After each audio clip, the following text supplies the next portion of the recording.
Oh man, oh man, oh man. Yo. Hold on, chat. My fault. Chat. We are in here. We in. Low key, I don't like how I be looking a little like unstraightened. Like, do y'all get what I'm saying? Do it be unstraightened when I be streaming? Turn this down a little bit.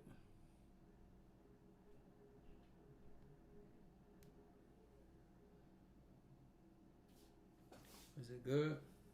I think we good. Chat. If y'all in here, join up. W's in the chat. Y'all know how it go. I know nobody in right. Well, I don't know if anybody in. I gotta bring up the chat on my phone. Hold on, y'all. 1 second. How y'all doing? Let's get a free Durk. Free Durk in the comments. Free Durk. Is this on the wrong way? Yeah, this Sophie is. Alright.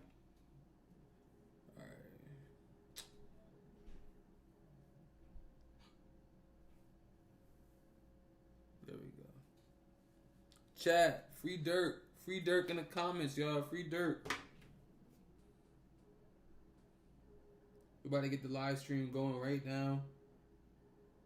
I'm just trying to make sure everything good.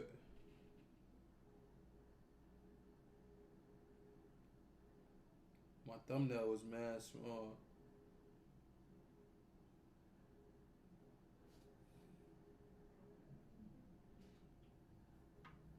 I can't see the chat. I don't know if I'm tripping.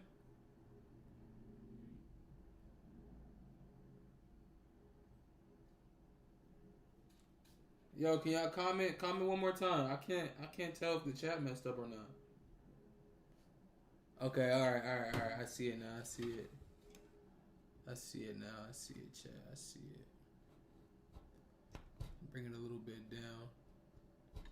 Make it easier for me to see. Alright, y'all. Like I said, chat, we about to get right into it. Don't even wait up. I'm bring this down a little bit too.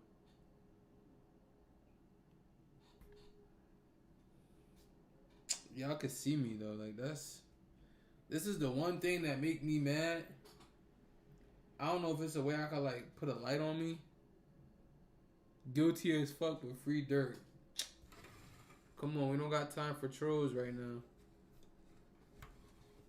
We don't got time for trolls.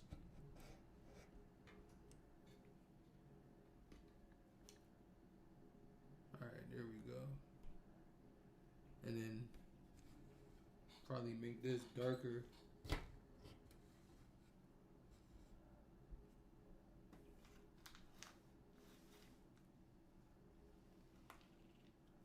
And then what if I like turned it this way?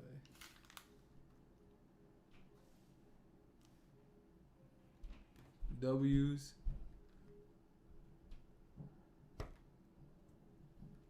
Chat messed up. I've been chatting. Yeah, I don't know. The chat was acting weird. So we'll turn it up. What if I just turn it like that? Turn it like that. Alright, that might work. That actually might work. I low-key like that setup a little bit more. Alright. Chad, is this a good setup or... What's up? Oh shoot, we got my boy Jerry in the chat. OTF Jerry. Hold on, bring it back a little bit more. Alright, is that Jerry? I don't know if that's Jerry or not.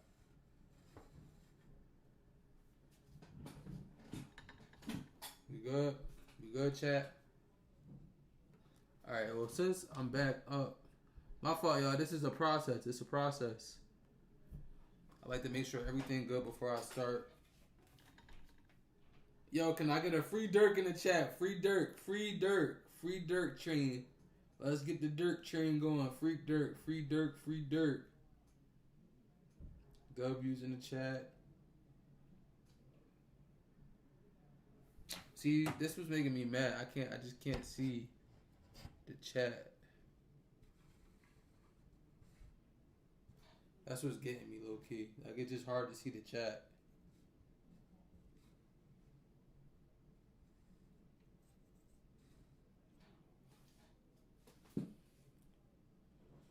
Oh man,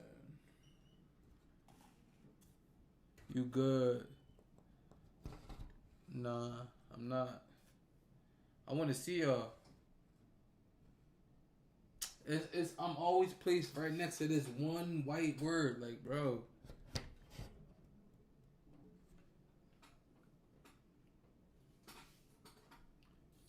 it like this. Right here. All right, chat. All right, we in here. We got 4 people in so far. If y'all tuned in, like, comment, subscribe, do whatever y'all can. Feel me? Support the video. Is that a no on the 2 bus? On the what? On the 2 bus? What do you mean?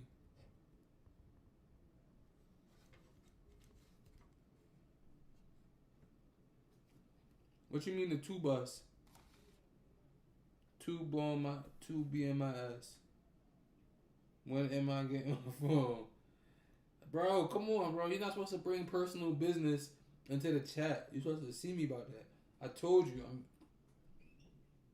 we're not talking about personal business in the chat.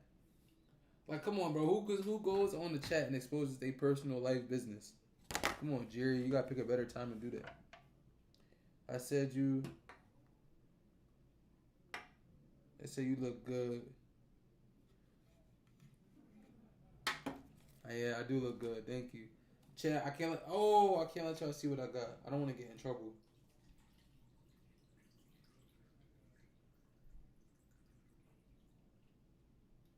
I don't want to get in trouble. See? It's like I gotta sit right here, like, or at least, like, if I put the, y'all, we gonna figure this out. We gonna figure this out, for real. Y'all gotta give me 1 second. We gonna figure it out. Alright. See, that's better like that. That's better. But now the thing is, y'all can't really see the iPad if I put it down.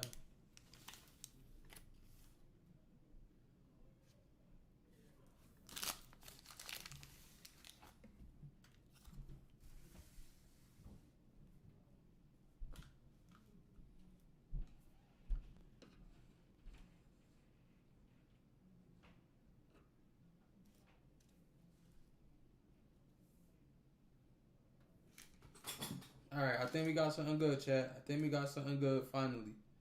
I think we got something good. Alright. I think this is a good setup. So is that a no? I don't know what you're talking about. You're talking about 2 buses and you said I look good. I don't know.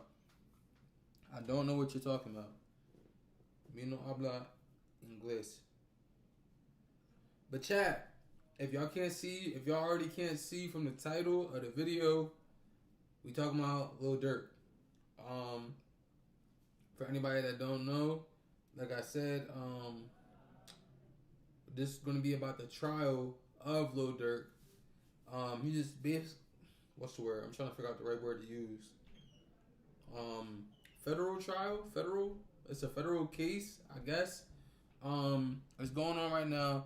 Ohio in the chat. I'm crying. Ohio, shout out Ohio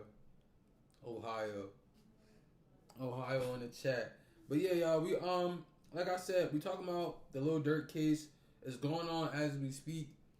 Not today, because it's a Saturday, but Durk going down. Durk not going down. Stop with the trolling. Winning the chat. You're supposed to say W's in the chat. It's not winning the chat. W's in the chat. W's in the chat. W's in the chat. Yo, make sure y'all like the video. It say no likes. How we got 3 people watching right now? Nobody liking the video. Like the video. If you on your phone, anything right now, like the video. There we go. I see where y'all tapped the video. Yeah. Let's go. But listen, y'all, like I said, going downhill. It's not going downhill. Y'all don't got no faith. Going down to 63rd. Yo, Vaughn will be disappointed in you, for real. But yeah, chat, enough is enough with the games and the gimmicks. I'm just getting my script ready real quick. Okay, I think the script is ready. Okay, make sure the Wi-Fi good, and then we straight. We starting the video. All right, 1 second.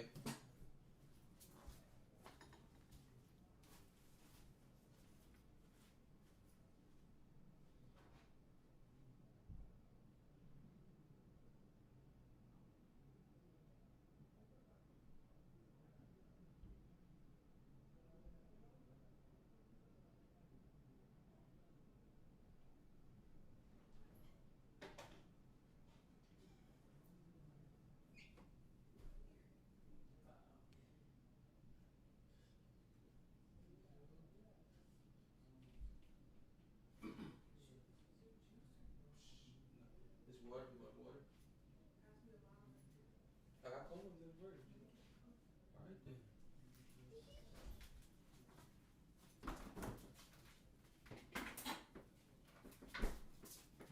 Chat.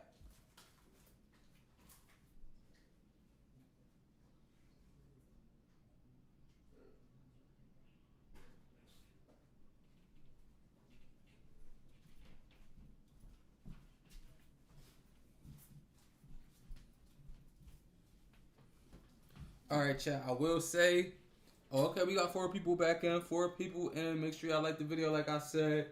Whatchamacallit? I will say I have been drinking a little bit. I got a little bit of, good stuff. Good stuff going on. What else?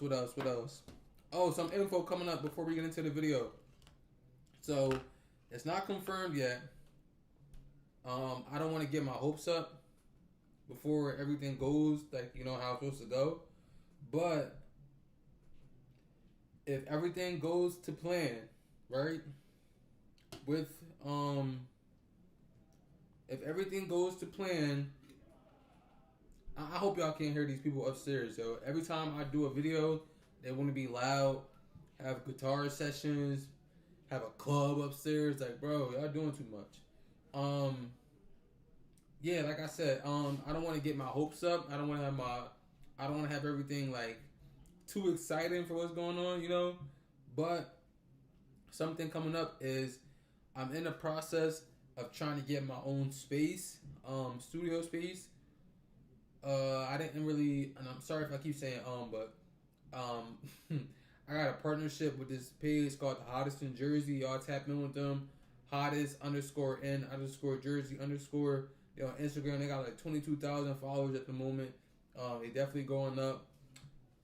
I'm the head of media production over there, so we about to start doing a lot of different types of videos and everything. I got a open mic performance type of situation going on, like on the radar. That's gonna come soon. But bro, like y'all gotta shut up, bro. Like y'all so loud. I'm starting to feel like a Karen, bro. Like they get annoying. Like this shit is annoying. Like yo, one thing I will say, anybody that live in an apartment and you got somebody above you, I pray for you. I'm sorry, bro. Like I know what you're going through for real. I'm about to get my own suite, my own studio. That's not gonna be a big studio space, but it's gonna be a decent sized room. If everything goes good, I'm gonna be trying to make a streaming setup there, and we can't hear him. All right, good, cause I can. It's gonna be like I'm still gonna do my streamings here, cause we live. Yup, we live. Yo, W live. Yo, W, appreciate you, bro. Yo, like the video if you can. Let's get a free Durk in the comments. Free Durk, free OTF. You feel me? And yeah, but like I keep getting off track. Basically, yeah, I'm about to get a studio space. If everything goes good, I'm gonna be doing my live streams inside the studio.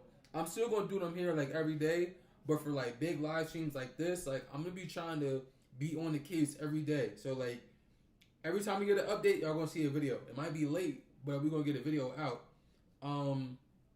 For the studio, I'm it's gonna be big, bro. Like yo, all I can say for real is I really want y'all to stay tuned. So how I got this going on, I'm gonna have a TV instead of an iPad. It's gonna be a TV. I'm gonna have a remote, a desk, a better backdrop. Like yo, when y'all see how much quality and production about to go into this, guess who I am, bro? I already know, bro. It's Skepta. I'm not even, bro. It's Skepta, right? I ain't even about to go back and forth with you, bro. Skepta in the live here, y'all. I know that's Skepta, actually. Yeah, that's one of your pages. When y'all see the TV and the type of quality I start bringing in, like y'all gonna think I'm Kai Cenat when I come, like yo, and y'all really going like it's gonna be no choice but to tune into the videos. The rapper, yeah, free Lil Durk, the rapper, free Durk, the rapper. Yeah. So I'm hyped, yo. I'm really hyped. If everything goes good, y'all could be seeing me in there by next week. If not next week, then a weekend after next week. So, all God willing and everything goes good. But, we not about to get our hopes up too much. But yeah, just stay tuned, y'all. Stay tuned. Now, for what we talking about today, for those y'all don't know, like I said, Lil Durk is currently fighting federal charges. This is a federal case. It's not like a state case. It's not like a regular this person versus, like this is some big stuff. It's a big boy case. Durk got some of the best lawyers on his case. So he fighting a big fight. What? No, I was the guy from TikTok. No, I was that guy from TikTok. What guy from TikTok? I ain't even say nothing to nobody on TikTok, bro. What guy on TikTok, bro? You guys say your name. I don't know. You guys say your username. I'll shout you out, though. I appreciate, like I said, I appreciate you for tuning in. For those that don't know, this is like, Durk got like some of the biggest lawyers that you could think of for real. Who is Skepta? Bro, see? We about to stop talking about Skepta. We're not talking about Skepta no more, bro, because you keep getting me distracted. No disrespect. I'm not trying to be rude or nothing, but you getting me disrespected. I mean, you getting me distracted. That's what I meant to say. We got 6 people in. Like, comment if y'all can. Appreciate y'all for tuning in. Free Durk in the comments. W in the comments. Yeah. He got Brian Still as his lawyers.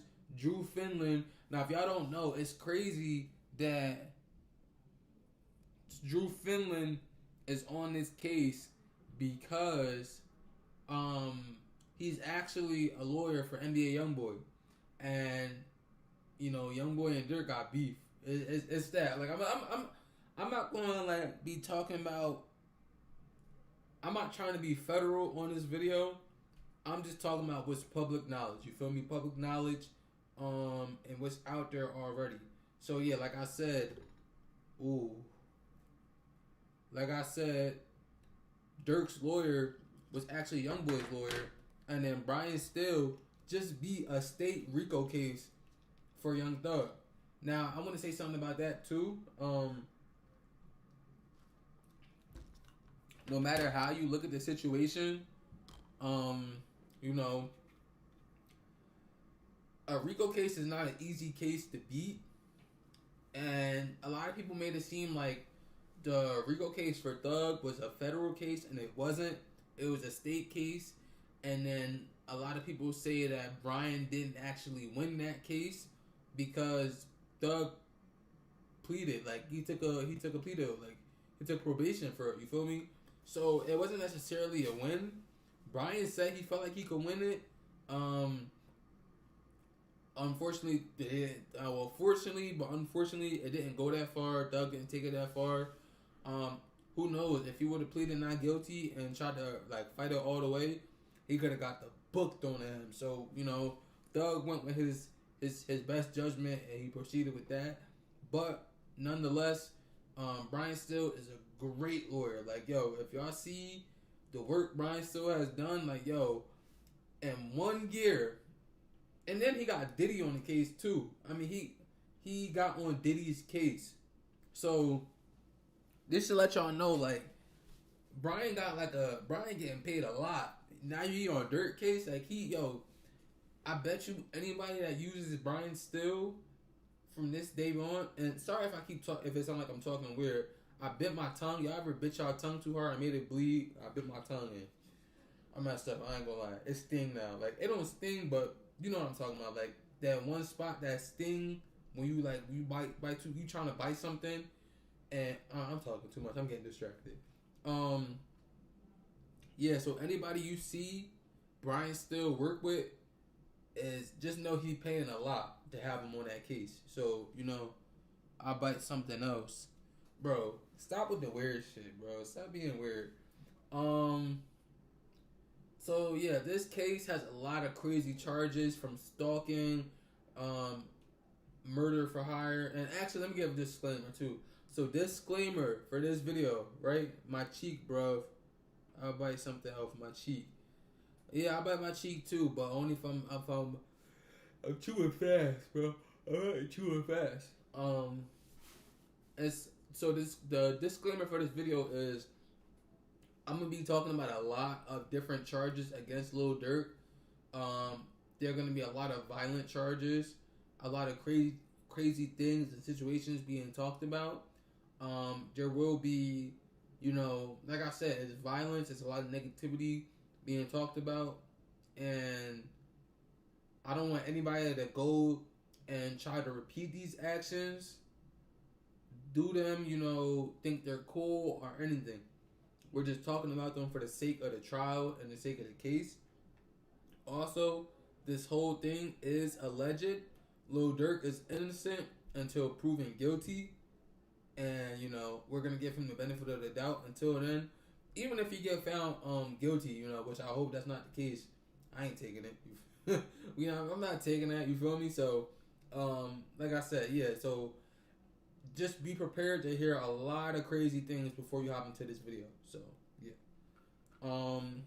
What was I talking about?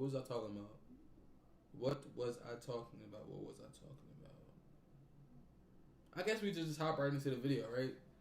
We already at 22 minutes, so also, yeah, y'all, also this is going to be a long live stream. And I'm not saying like long, but you feel me? It's going to be a long stream. I'll tell y'all that right now. It's not going to be my normal hour stream, but I'm going to be trying to go for as long as I can. Hold on, y'all. I just want to send this out to my peoples real quick. Hold on.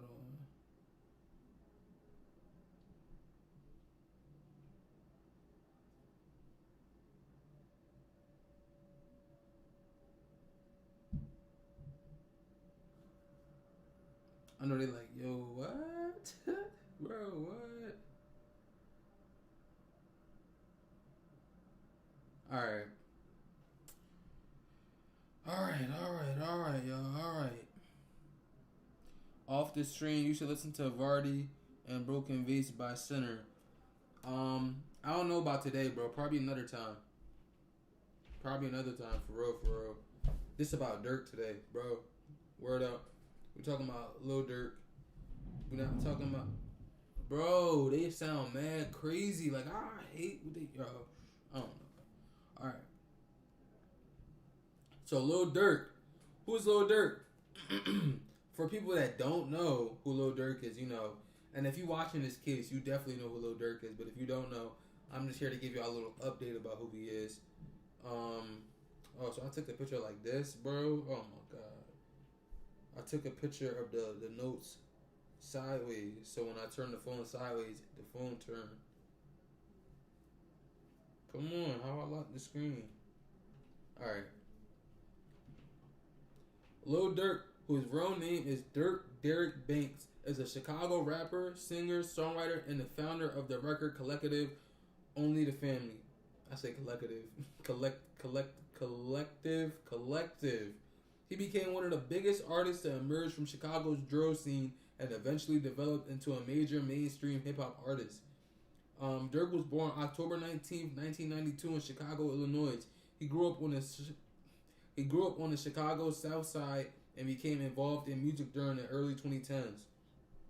Yo, this bite, it making me sound crazy, yo. Like, yo, please don't clip that. Don't. I was just like, yo. I don't know if it's the twisted T and the tongue bite. How long a stream? And big up to Durk.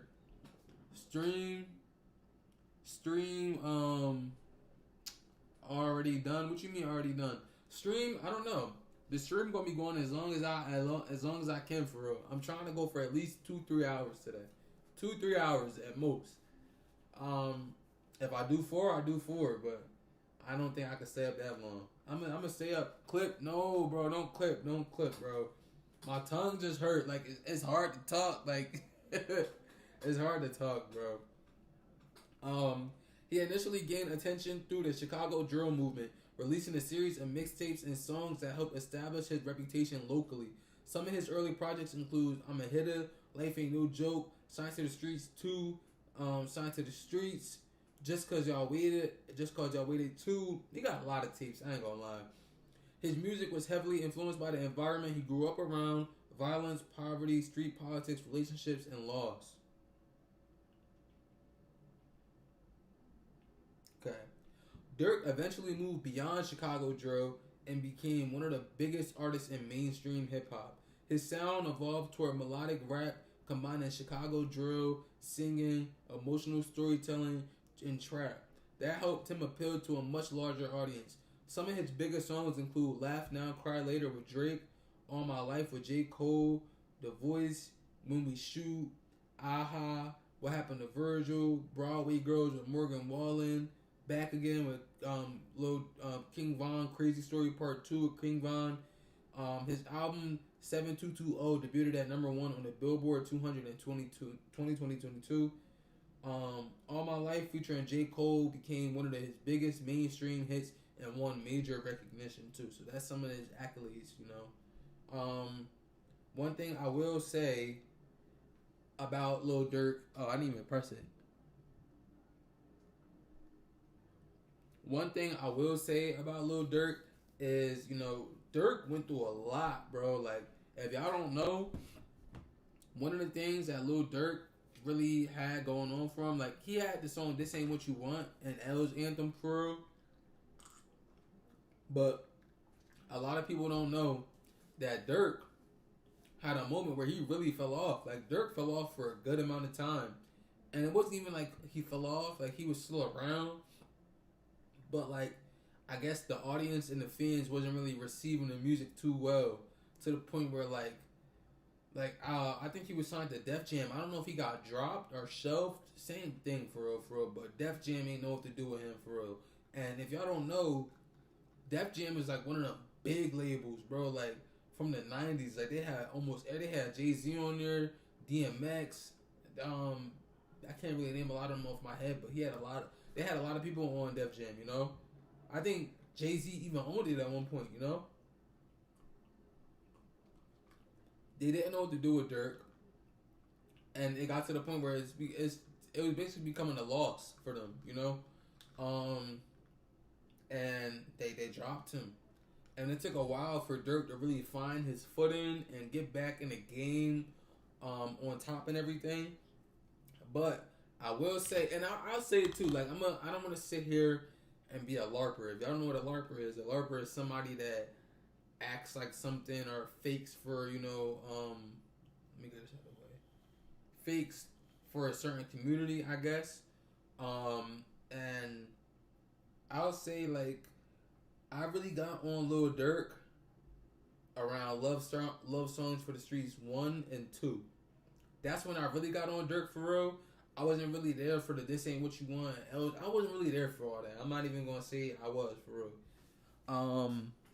I got on there around that tape, and then I really started listening to Durk heavy when "Just Cause Y'all Waited 2" came out. Now that's when I got on there, and I think around that time he moved to Atlanta and was hanging out in Atlanta way more.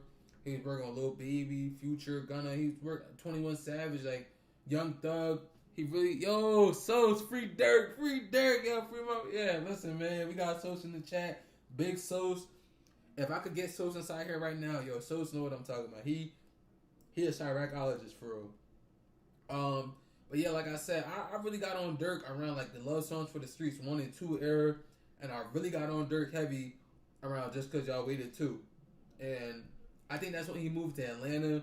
And once Durk moved to Atlanta, now you know LOL love the rack for real, for real. Once he moved to Atlanta, he started working with Thug, Gunna, Lil Baby, everybody out there. He started going up again. And like I said, around the time before that, Durk was falling off for real. So for him to like, yo, he had a wave, bro, a wave. He got back in everybody's eyes. You feel me? The music was hitting, the drill was hitting. Like he was having a resurgence. You feel me? One thing, it was a bunch of things that happened back to back to back, and we're gonna talk about them. We got videos, evidence, and listen, I'm not trying to come like Trap Lord Ross. I'm not trying to take his job.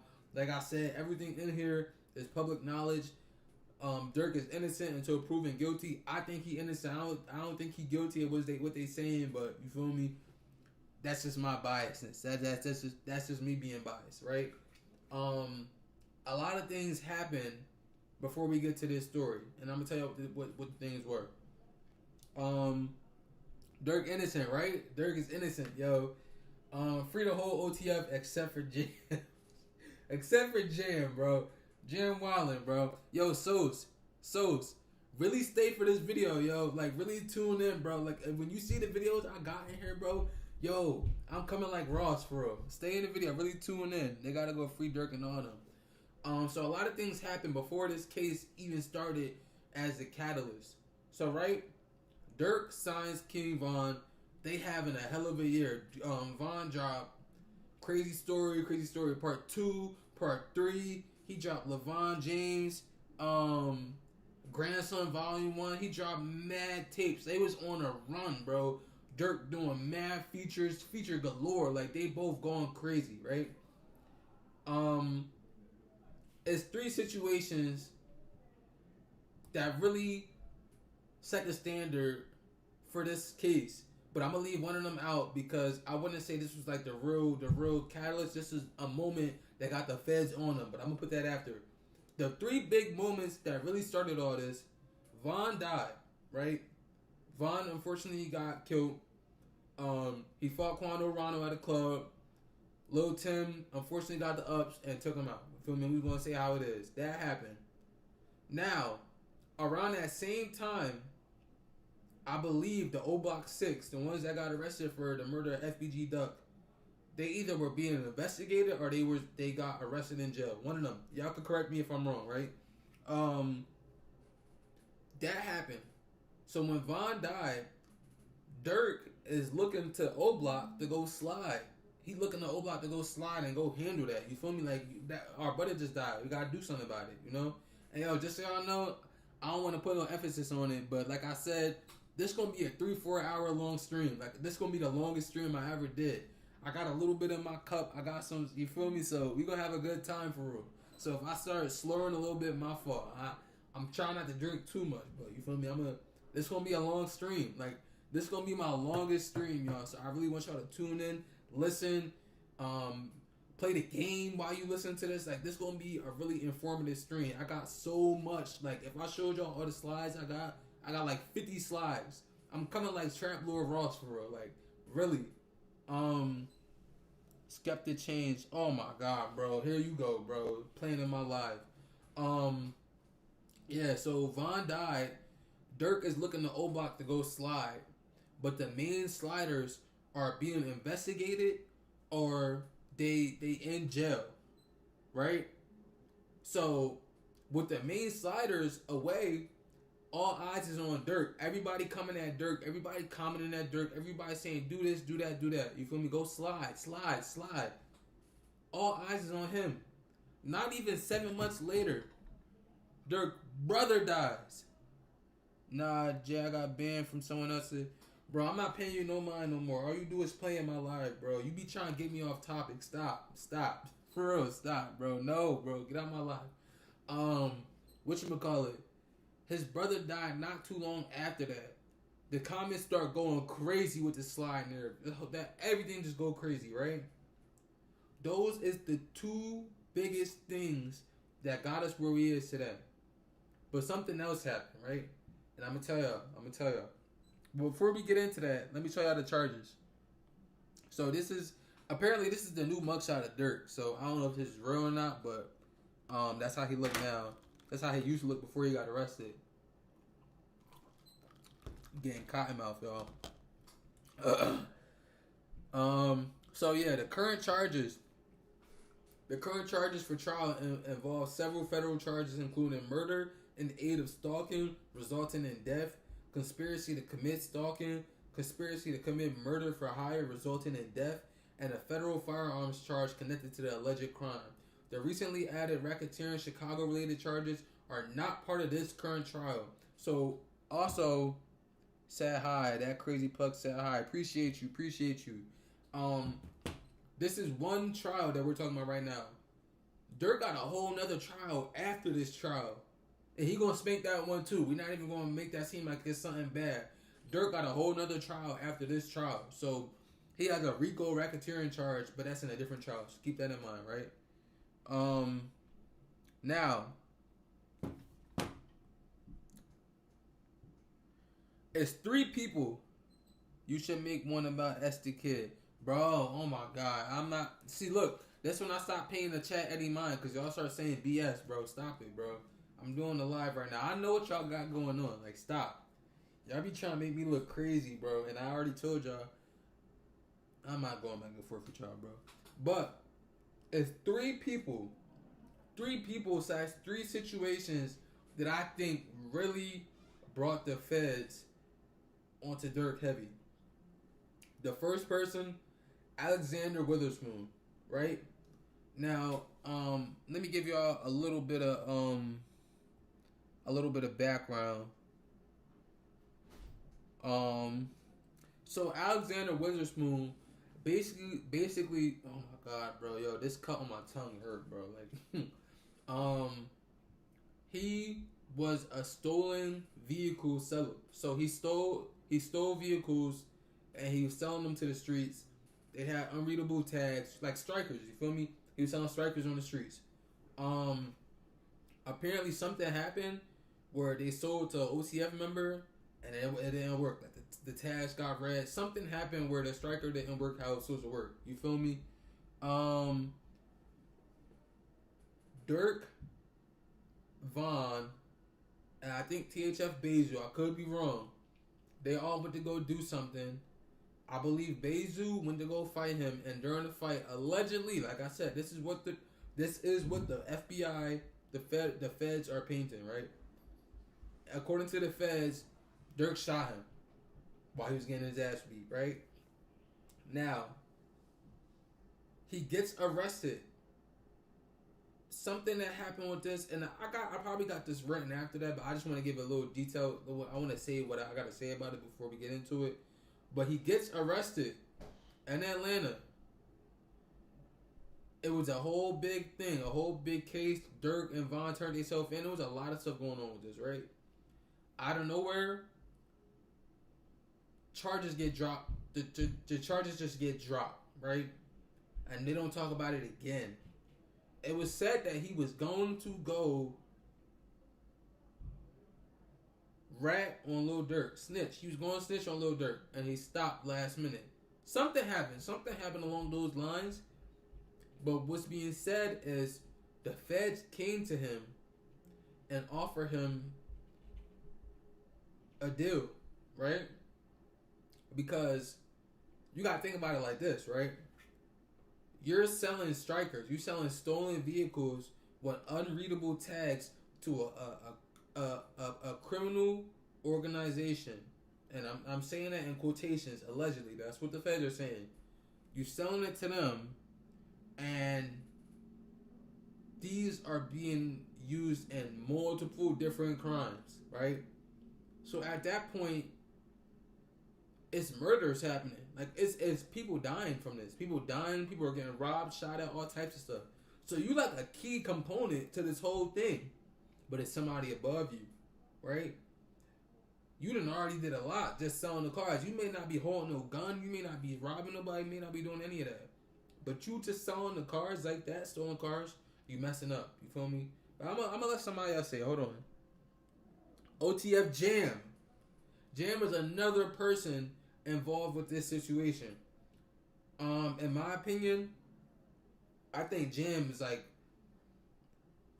got to be one of the biggest reasons why I do look at this case and I'm like, yo, I'm not gonna lie, like, I'm not sure. I'm not too sure. And I don't even want to move that way thinking about this case. I don't want to move that way thinking about Durk.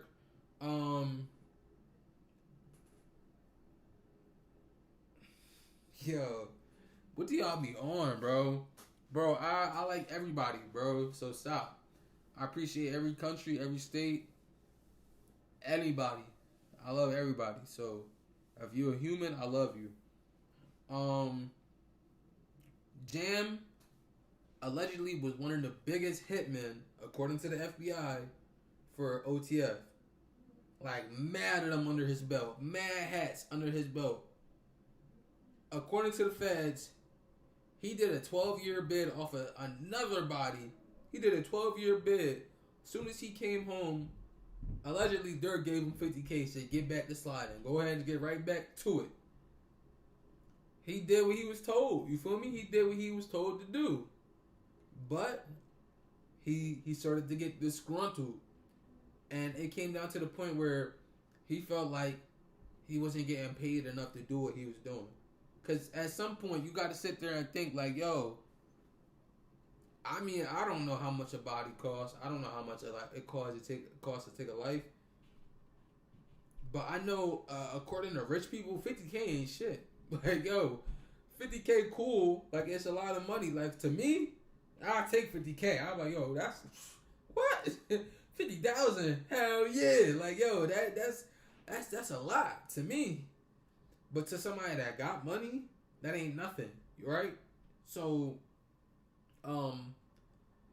that money start to dry up fast. You feel me? No, that's you got to take in the fact that you have a life to live, and you got to pay for stuff on top of that. But say you get jammed up, and I don't want to make no jokes about OTF Jam and jammed up, but say you get jammed up, lawyers gonna cost a lot of money. Them lawyer fees gonna add up. Like, yo, unless you paying for a shitty lawyer, like, bro, that's gonna cost a lot of money. So apparently he wasn't getting paid enough, and he felt some type of way, and he decided to flip after that. But it was something else too. I'm gonna save it for later in the video. We're gonna talk about it. These two motherfuckers, yo. These two. AJ and Marley, right? Kaisho Sama. Jam, get out that jam, son. Nah, yeah. Jam, get out that jam. I gave him 50 and gotta ask again. Like, yo, and that's the best song. Blast his ass. I don't even ask when they come to catch. They catch him, blast his ass. Jam, get out that jam. I gave him 50 and gotta ask again. He was catching murders way back then. That's when the Max was in. Come on, bro. Damn, yo. Damn. The one person not judged by his cover. Yo. Hold on, yo. My YouTube not even right. Hold on. I'm looking at this. But yeah, y'all. Another component of why the feds came is these two dipshits, right? So, allegedly, again, according to the feds, AJ and Marley. AJ is the one that look like a little boy on the right with the short cut. Marley is the bigger dude with the bigger face. Remember when you end the stream when it started? Bro, why do y'all come in my live just to play? Like, for real, like, what are you talking about? Allegedly, according to the feds, OTF Jam was arrested at this point in time, what I'm about to talk about. So, something else happened to where they needed somebody to go slide. So the main hitters, all of the main hitters is in jail. So they go to the main hitter while they behind bars and ask, yo, we need somebody for this. You know anybody? The main hitter refer these motherfuckers, bro. They refer them. Some out of town people that they don't know, have no ties to nothing. Yo, why do these niggas go do the drill? They did the drill, left the car with all the evidence, The motherfucking AJ with the small face left his phone in the car. Then, when they was running, they ran in separate directions. Didn't even run together. They ran in separate directions. They was running in somebody's backyard. And the backyard had a Ring camera in it. And AJ was on camera screaming, Marley! Yo, Marley, come on! So you then gave away the second suspect's name. That's not even the worst part. They left the phone. What's your favorite ocean? I don't know, bro. What? Stop, bro. Stop. You distracted me. That's not even the worst part. The worst part is they got these niggas, they got them in jail, right? They arrest AJ and Marley, right? AJ gets arrested. The feds or detectives, somebody put somebody in his cell with a wire, and they ask this nigga, why are you arrested? He tells them everything. The biggest F up. And then Marley, before they even got arrested, I don't know if they got a new phone or what. Or Marley texted the phone that was in possession of the cops.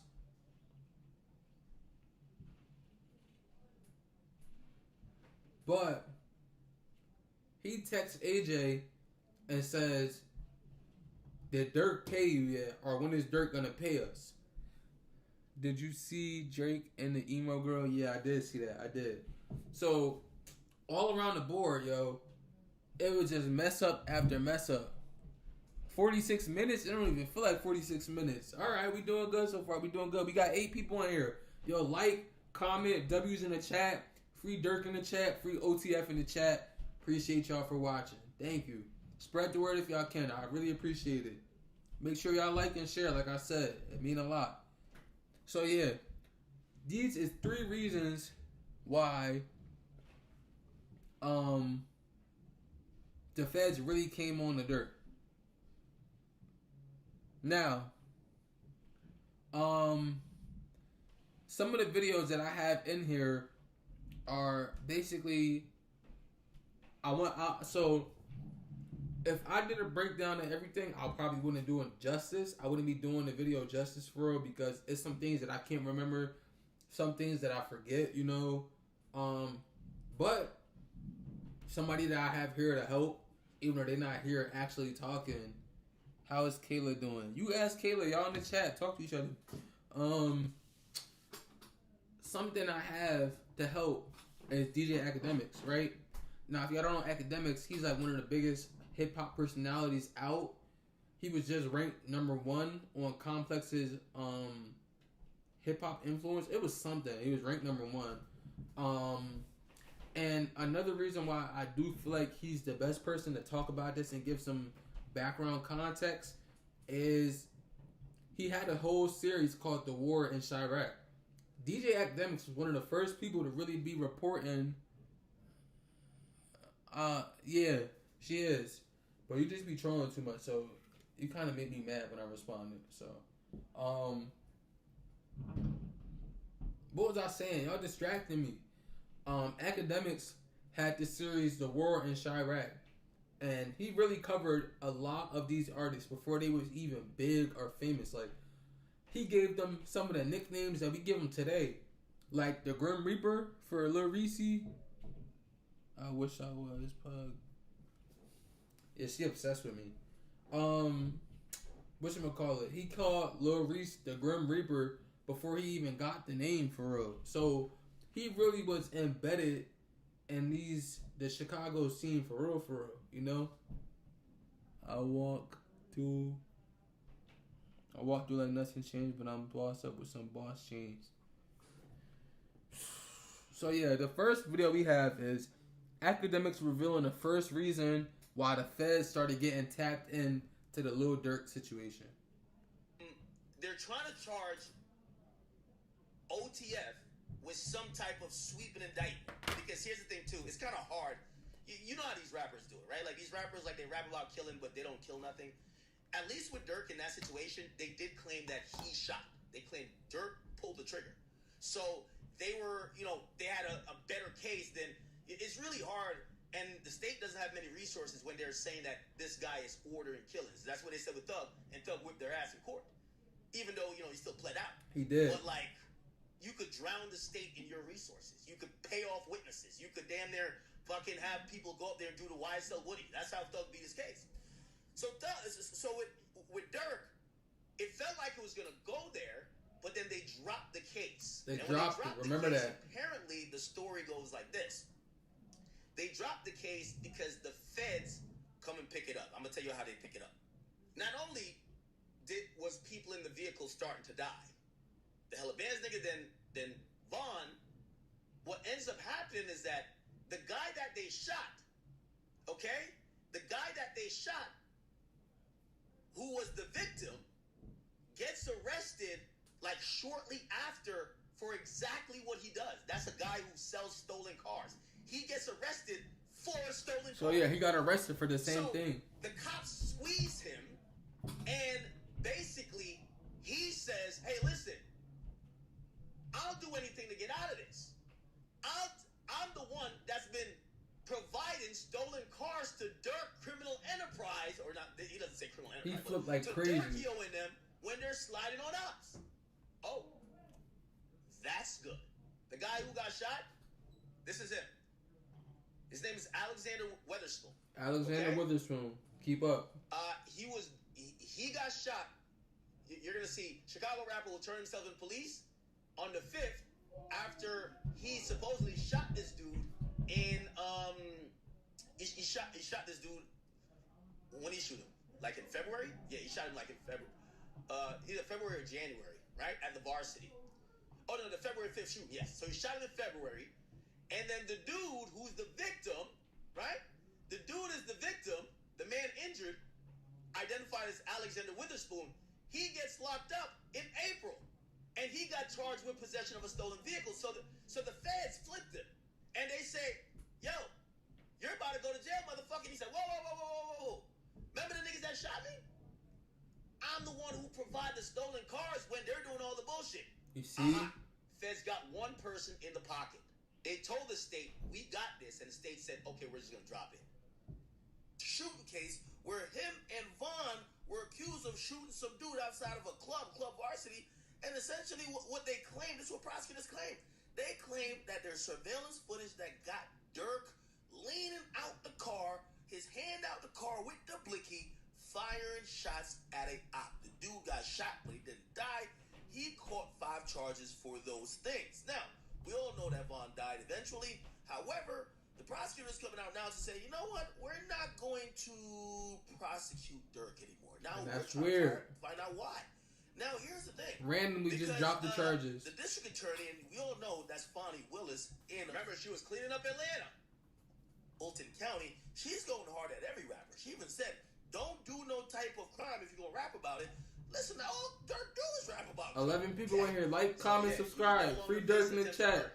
Regardless, she's saying she has no interest in pursuing this case. According to her, it's prosecutorial discretion. And she basically said the facts of this case has been reviewed, and although it appears that probable cause existed for Durk's arrest, the decision of the district attorney at this time is not to prosecute. Okay? And they have probable cause. Just drop the charges. So they declined to prosecute. Okay? And the case was dismissed. The feds picked it up. Okay? That's why. Why did the feds pick it up? The feds talked to this guy, Alexander Witherspoon, and he eventually was giving them what they needed to build this case that said, "Hey, listen, this just wasn't a shooting. Durk got a whole criminal ring where he get niggas killed, and when he get the niggas to go on the drill, I get the stolen car for Durk, and that's why we got into it. Durk felt I finessed him for the stolen car, and that's why Durk shot me." Yeah. So the feds are looking into this bigger thing. So, as y'all heard it, right? The guy that's selling stolen vehicles to go do crimes gets arrested for that same thing, and he realizes he's about to do some time, and he flips. And he basically tells him, look, that charge that charge that's going on right now, that because they was already handling that situation still. So when his new charge came up, he basically was like, yo, like, you know what's going on right now? I can tell y'all everything. Like, I don't know, but F that. We're not about to take it that. We're not about to go that far. We're going to take it. Look, I got something for y'all. And he flipped. So, like I said, if this crime wasn't something as big as it was, the feds wouldn't have picked it up, right? But because these cars are getting sold for multiple crimes, murders, robberies, everything under the sun, right? Because like I said, these crimes, they only picked it up because murders were involved. People were getting harmed because of these cars. These type of vehicles don't get caught in the cameras for the license plate readers. They have fake numbers on them. Everything under the sun. It's not a regular car. That's why they call it a striker. They use it to go strike shit. Like you feel me? Imposter in the chat.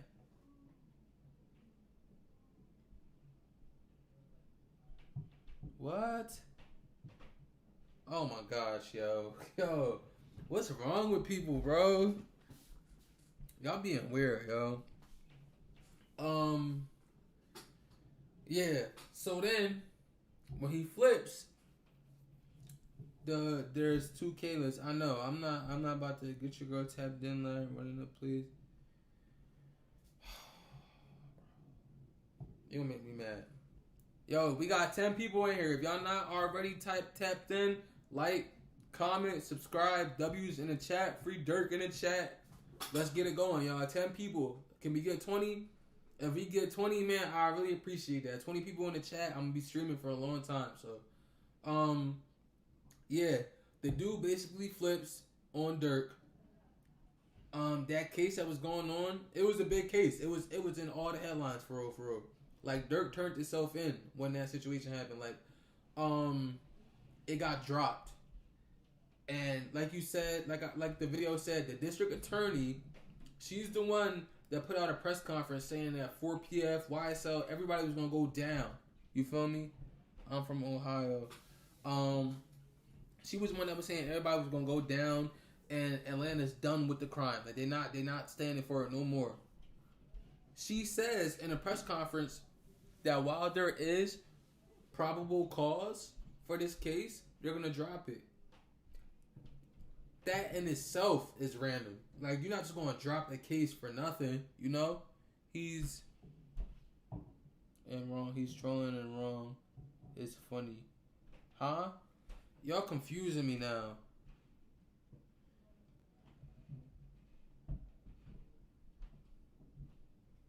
What? Y'all confusing me. Come on, yo. Stop it. Stop. Yo, like, what's going on? Like, this is why I don't pay attention to the chat. Because y'all doing too much. Yeah. But yeah, like I said, even that in itself, like, if the district attorney got me locked up in here over this charge, and then y'all randomly tell me, yeah, it's probable cause to charge me, but we're not going to go ahead with the charges. We're going to drop them. I'd be like, oh, shit. I'm about to go to Dubai. I'm leaving. I'm skipping countries. Not states. Countries. I'm leaving. Like, what does that mean? Like, that would have been the first indication if I was Durk that, all right, yeah, something bigger about to happen. Like, these about to be bigger fish. I got bigger fish to fry.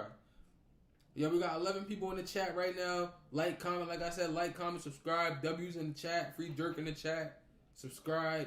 Share. I'm trying to get 20 people. If y'all can get me 20 people in here, I would love y'all. For real. And we're going to be streaming all night. So, I'm going to give y'all a little breakdown again. February 2019, Witherspoon was shot outside the Varsity restaurant in Atlanta. He suffered serious but ultimately non-fatal injuries. Prosecutors alleged Durk was involved in the shooting and charged him with attempted murder and weapons-related offenses. W's. Yep. Durk. Prosecutors. Oh wait. Durk turned himself in and maintained that he didn't shoot Witherspoon. In October 2022, prosecutors dropped all of the charges against Durk, saying they had decided not to prosecute. Durk's attorney argued that prosecutors ultimately couldn't prove their case.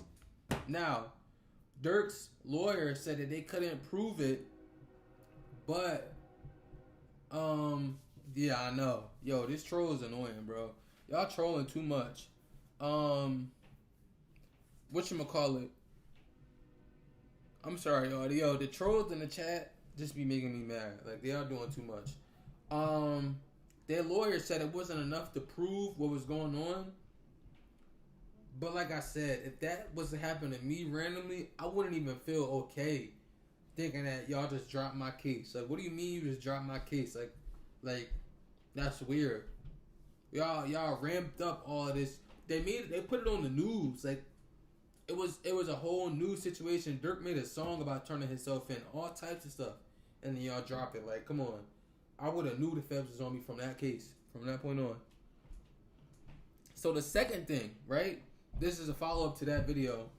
THF Bezu got on live with him and allegedly confronted him about ratting. Like, this was like out there. This is public. Everybody could see this online right now. We had an hour and 1 minute. Doing good so far. Doing good. What was I saying? I'm streaming for at least 2 to 3 hours today. So y'all stay tuned in for me. Appreciate y'all. But yeah, this video allegedly shows that Bezu was on live with Alexander Witherspoon. You feel me? And they was going back and forth, and you could even tell by the way that Bezu was talking, he really thought that they won that case. Yo, we could talk about it. Like, he was saying we could talk about it because I beat it. Like, they dropped it. There's nothing else to talk about. But little did he know. And Bezu not alive no more, too. So, just y'all know, Bezu did, unfortunately, get shot and killed. He's no longer here to see what's going on. But you could easily see he thought they beat the case. So then, Bezu gets on Instagram Live with this guy and calls him a rat and basically said, hey, you thought you was going to send me and Durk to jail, nigga. And he clowns him and he's like, we beat it. Y'all never seen this? Look, tell him you a rat. Man, stop. Stop. I'm saying, keep it gangster. You was talking all that tough shit. Tell him you got me cooked for an attempt that I ain't do. Man, stop. You say you got me booked for an attempt I ain't do. He said, tell me you're a rat. Go on to the lab. You a rat, man. You had us out on $250 bond for told on. Man, stop. I beat the case already, gang. I said, look. You hear what he says? I beat the case already. And they didn't. You in the building. I see you on my shit. What's up? We gonna keep it gangster? We'll be kicking it. We cool? What's up? What's the word? Welcome home, my nigga. No. What up? Go ahead, dollars in this shit anyway. It is what it is. What you got going? Shit, get to it. Get to it. That's the best way. By the way, this is the man that got shot. Supposedly, Bezu was beating his ass. And Durk shot him. That's kind of what the story is. So Bezu was beating his ass, Durk shot him. And they're on live together because Bezu feels he beat the case. That's the best way. You see how he talking, right? You stay dangerous out here, man. Stay sucker free. All right, Kevin? You know that already. That's love, my nigga. I tell my hat to you. Huh? And it's weird they even on live, yo. In a minute, fool. Now, the reason why, even though he's calling him a rat, because they got locked up over it, this guy never showed up in court and testified. Didn't even get that far. Remember, the case never went that far. So he's kind of looking at like, yeah, we got locked up, but we beat the case, and this guy didn't take a stand on me. That's why he's even down to be on the line with him. But the main thing I'm showing you is that Bezu, which means Bezu, Durk, and Vaughn, well, Vaughn was dead by this point, figured they beat the case.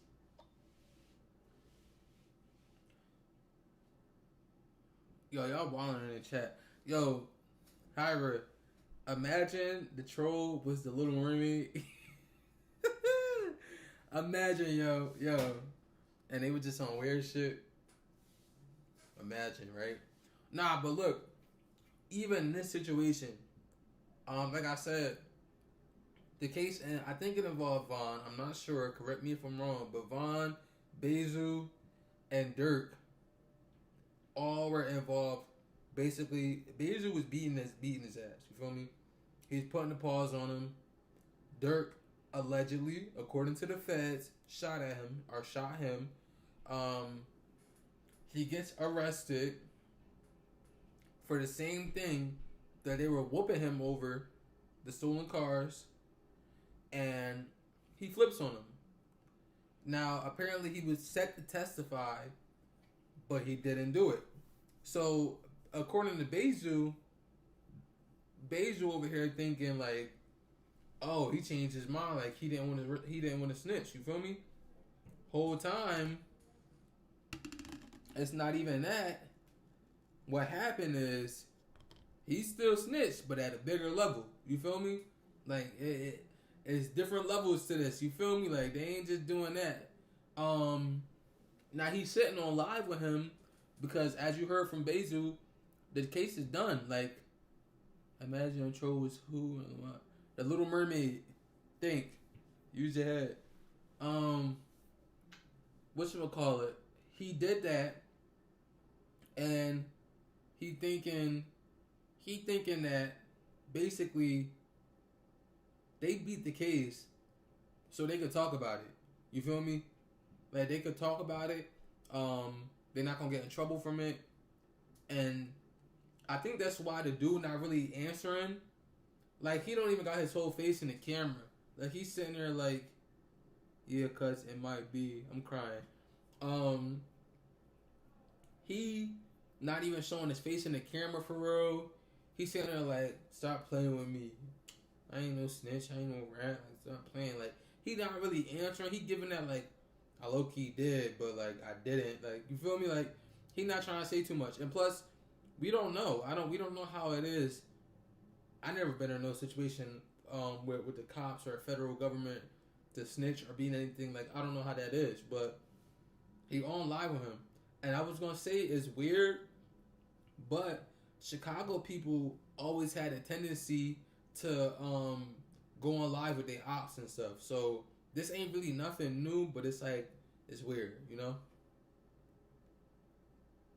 So this is the situation. That's Durk and Vaughn. That's Bezu. Bezu is a big guy for real. Him and Vaughn beat a body, and they came home around the same time. And I think they got a song called "Beat a Body" or "Beat a Case." It's something. Yeah, and I think they did a coming home interview together. It was crazy. It was real crazy. Real life crazy.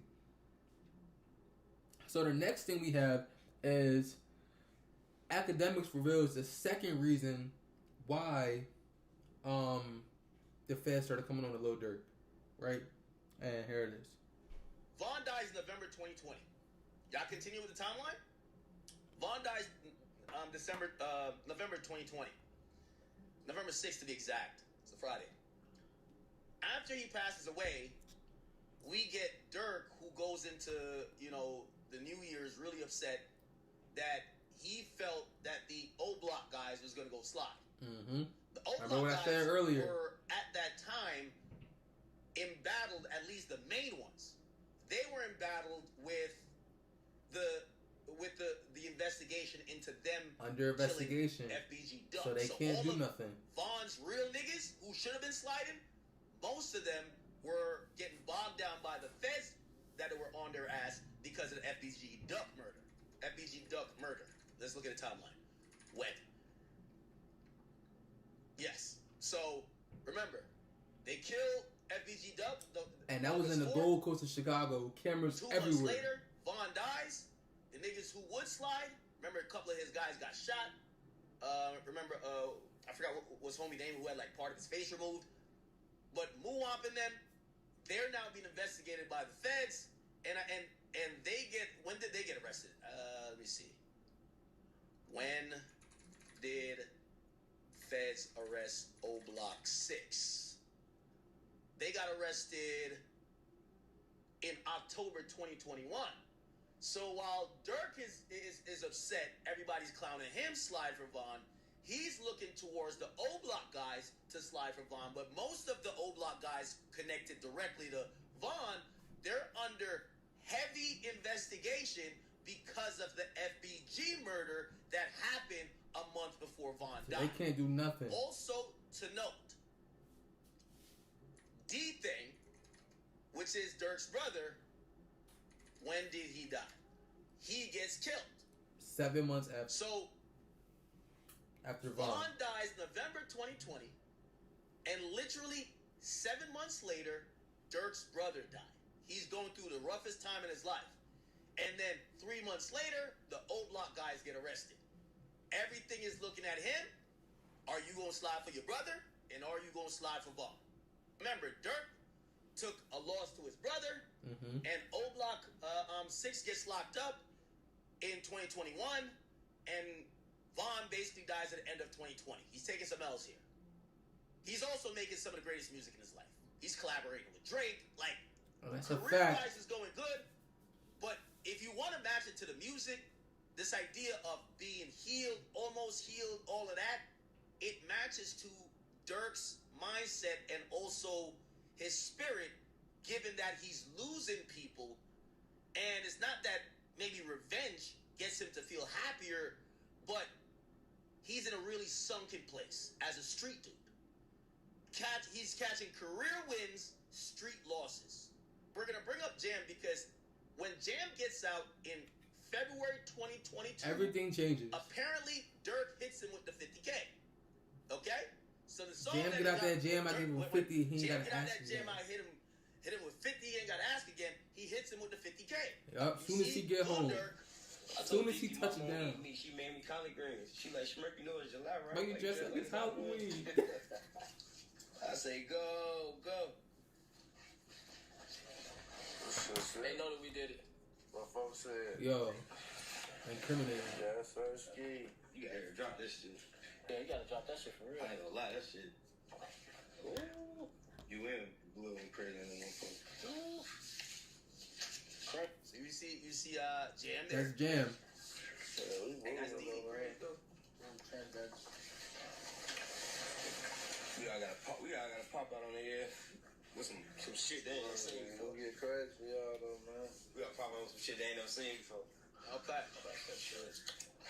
Now, let's go to Jam. Let's go to Jam. That's all that junk. Too much money, you gotta hold like that. They go on their newborns and shit like that, don't they? Falling out there, you know what's nice, but steady crying, huh? He's steady crying. Yeah. You actually see Durk give him the money. Look at all that bread. See that? For my baby, steady.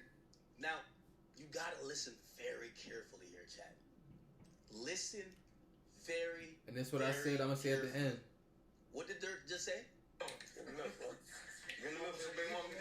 See that? For my baby. Basically, he says, "Yo, you better hold this before your baby mama get the tripping."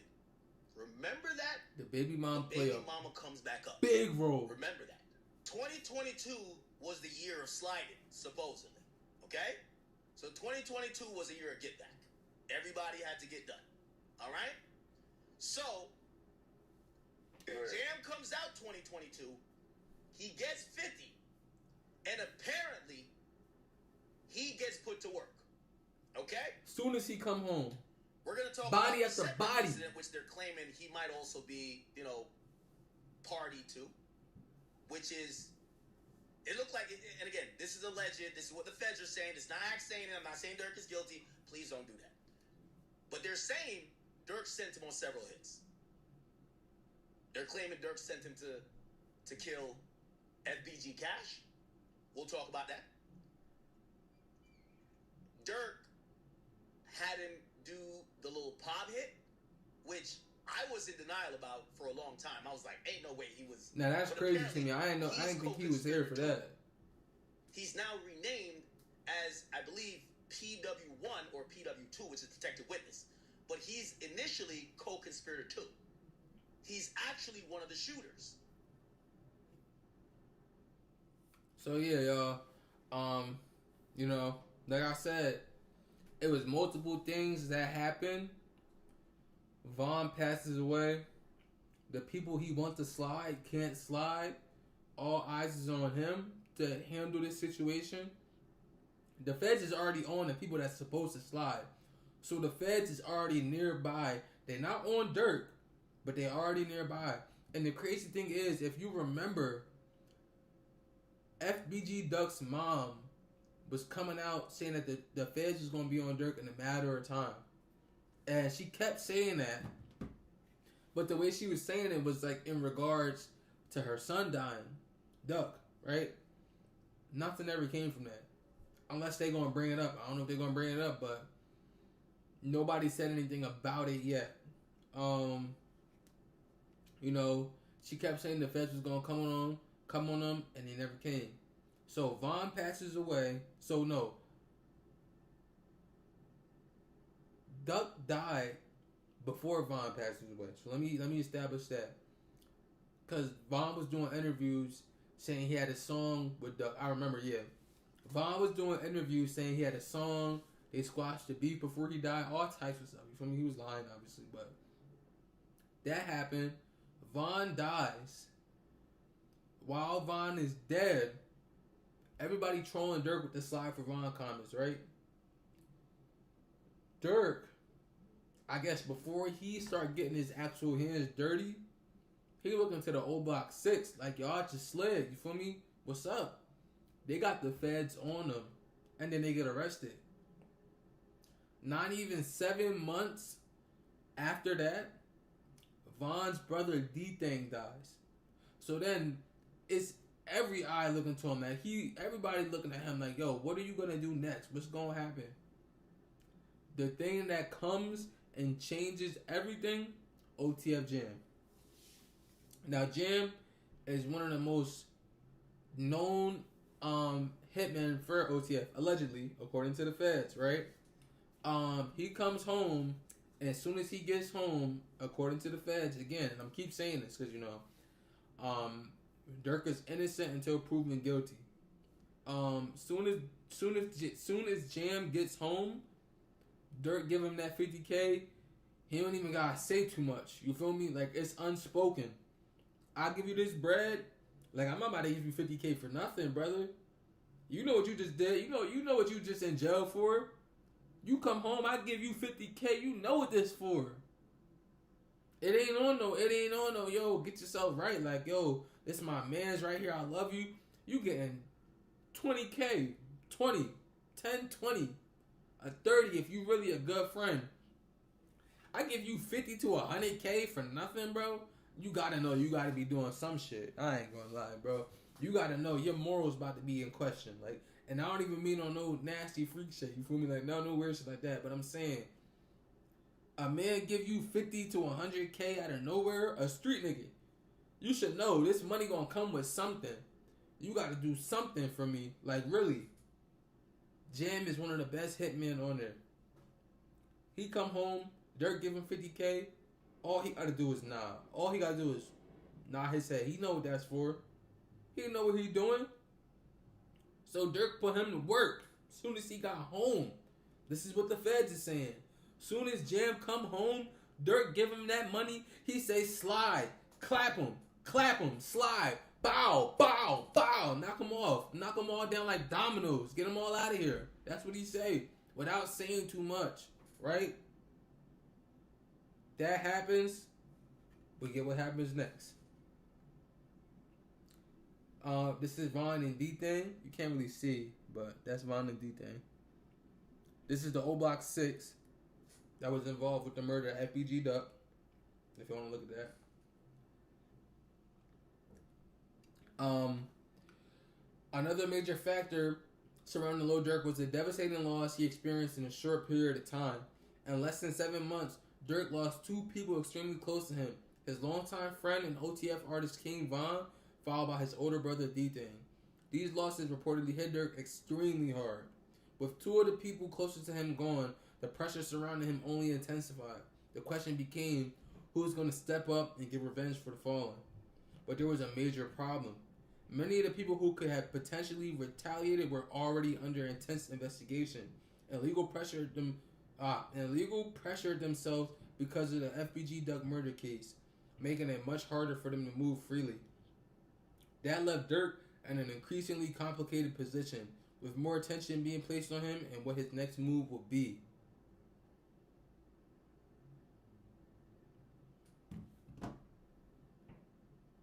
Jam. Like I said, that is OTF Jam, and allegedly him with the money, right?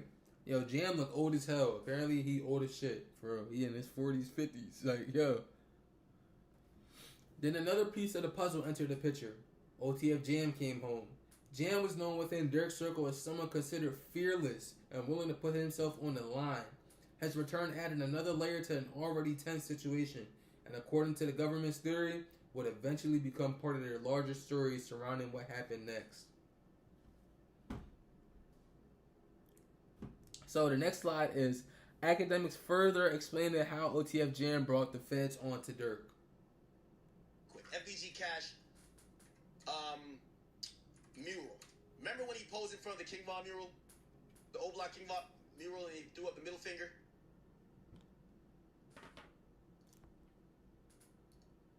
Right? That's FBG Cash. He was doing some interviews, and then we saw Lil Durk rap sneaking by Von mural like Lil Bro won't come and spin. That's in the song. Right? And then he literally Durk then rapped, that boy got left by the tree. You gonna end up by that tree? Okay. You gonna fuck around and see. You better have your gun for boon. FBG Cash dying. I think there was like he did return fire, but there was a little chase. Anyway, he died by a tree. So they were very accurate on that. But allegedly, Jam was involved in that too. And that's allegedly. crazy. Okay. Now, it gets a little bit deeper, and I think this part I got from Trench's News. They claim that there was a tracker on the car. There was a tracker on the guy's car because they found him like at 5 a.m. just in the car with a chick. He was just in a car, like sitting on a block, and everyone kept saying, the bitch set you up, but apparently he was being tracked. I didn't know that, niggas had like spy technology like Chirac, but that's how they caught him. And apparently they tried to catch him a couple more times before, they didn't, and eventually they caught him and killed him. He did return fire, but he died. Okay? Now, how does that connect to Jam and Durk? Apparently, according to what Trap Lord Ross says, OTF Jam, who is now a protected witness, is down to testify that at one time during a music video shoot, Durk pulls him into the bathroom and basically confronts him about murders that he's done. And basically told him, hey, the way you're playing this, you're getting shit hot. Ain't that crazy, yo? It was supposedly kind of aiming towards this killing of FBG Cash. He literally did too much. Durk told him to calm down. Chill out. You doing too much. Remember I told you 2022 was the year of the sliding? Everything is after Jam gets out of jail. Jam gets out of jail, gets his 50, and Durk's put him to work. All right, let's clap him. Come over here, clap him. It's gotta go. It's going down. Durk was gonna let that nigga work for that 50 now. Hey, him. Everybody getting clapped. It's clap-a-thon. Basically, OTF Jam, he made an Instagram, and he compared himself to Sammy the Bull. And he basically... Do your research on Sammy. He basically said this. This is my address. I don't know if you really he got dropped his load. He posted an address. After getting accused of snitching. This is for anybody that feel like that I'm doing something that Sammy the Bull didn't do. His top shooter. His hitman. They gave his hitman a plea where he could walk out of jail after killing 19 people just to get John Gotti. That was Sammy. Try to get him. So when he says, tell me that I'm doing something that I ain't doing, that Sammy the Bull didn't do, he's basically admitting, I'm going, and by the way, he got 20 years for that cooperation. We have to assume that OTF Jam told the feds about every murder he did for Little Durk, hoping that after all this, he'll get his 20 years too. But apparently, what so far. They said Jam didn't say one murder or two murders. They said Jam is going to testify to murders.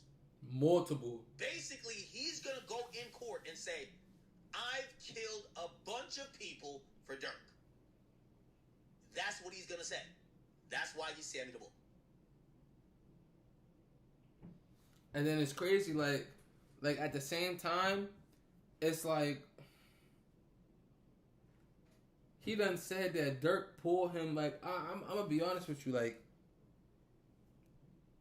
as a street dude, you want anybody you beefing with to be knocked off. You don't want them to be here no more. Jam was overly doing his damn job. Yo, Jam overstood. You know how they say understood? Jam overstood the mission. He overstood that shit. Jam went out there and jammed everybody up. Jam went out there head first, blinking at anybody he's seen come his way. Now, apparently he's involved with the Quando and Lil Pop shooting, which is going to come up next. But for this situation, the reason why I believe Durk said it was getting too hot, was the way that the killing happened. And it was real brazen. Like they said, he got left by a tree. You feel me? It was something like, literally, Durk said, go back to that mural and see what happened. And Cash figured out what happened. You feel me? And Cash was on his head top. Like, one thing I will say, a lot of the FBG members, they don't really do good musically. Like, their music don't be that good. Cash was one of them ones where the music was doing all right. Like, he did a Back Again remix and all. So, you feel me? Like, it wasn't going to get to the point where he would have been Durk's competition, but he was getting up there. He was getting up there fast, too. Interviews and all. So, he got home, and Durk put him to work. And when he put him to work, he overdid his job. He one of them people that love his job too much. Like, yo, he probably realized he was just doing so much, and it was like, bro, I gotta change my life up. Like, I don't know what he was going through in his head. But apparently, when he flipped, or I guess when word got out that he was snitching or cooperating, he went on an Instagram rant and basically compared himself to Sammy the Bull. And if y'all don't know who Sammy the Bull is, Sammy Bull was a infamous mob boss or a mafia member. He got so many bodies under his belt, it don't make no sense. But he cooperated and took down John Gotti's entire family, organization, everything. The crime family, the Gotti family. Him comparing himself to Sammy the Bull, basically is he telling y'all yo, if y'all think I'm doing anything, if y'all don't think I'm doing, I forget what he said. If y'all think I'm doing that Sammy didn't do, then push up on me. He dropped his low. Cause look, at the same time, yeah, he snitched, and I'm talking about Sammy, right? He snitched, but from the interviews I seen with Sammy, he was a person that just didn't think before he shot, right? You look at him wrong, he's shooting you. So imagine trying to confront somebody about snitching, and he kill people. Like, yo, imagine trying to confront a killer snitch. He's not gonna listen to you. You don't want to listen to nothing you gotta say. You might as well save that. You might as well just keep that to yourself. Cause shoot, just because somebody snitched, don't take the killer away from him. And I'm not even trying to shoot OTF Jam no type of bell. I'm just saying this is why he posted his location like that, right? I'm getting tired, y'all. We only an hour and 29 minutes in. Oh man, I'm tired. I ain't gonna lie. Yo, streaming is hard. I'm trying to stream for 3 hours. I don't know how academics be streaming for 6-7 hours. Like, that's too much, bro. Too much. Too much.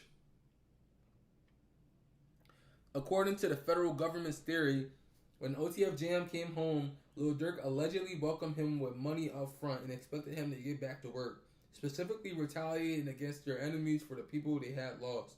Around the same time, FBG Cash returned home and began publicly taunting Durk's side and disrespecting King Von.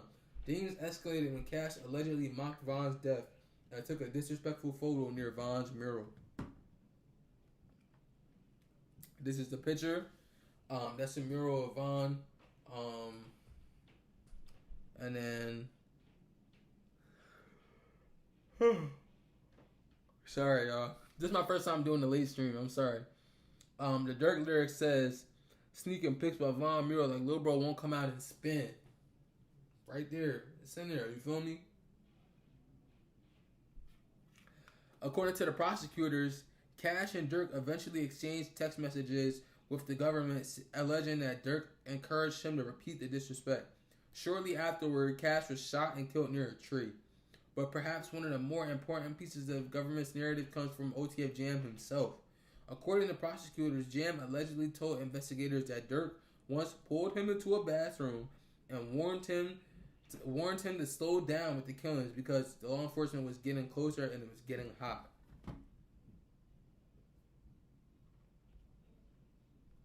The next video is academics explaining OTF Jam's reason for flipping against Durk and taking the stand.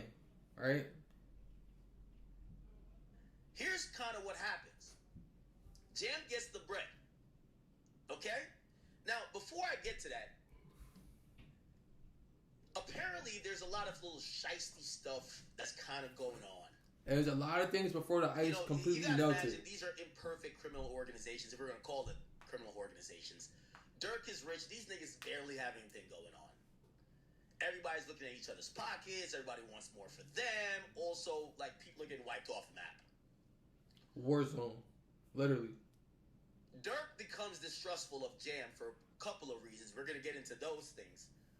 But apparently, Durk wasn't as forthcoming with paying his shooters. So yes, he raps about, yo, when you get out that jam, I got 50 for you. But that 50,000, it sounds like a lot of money. It is a lot of money, but when you're committing murders,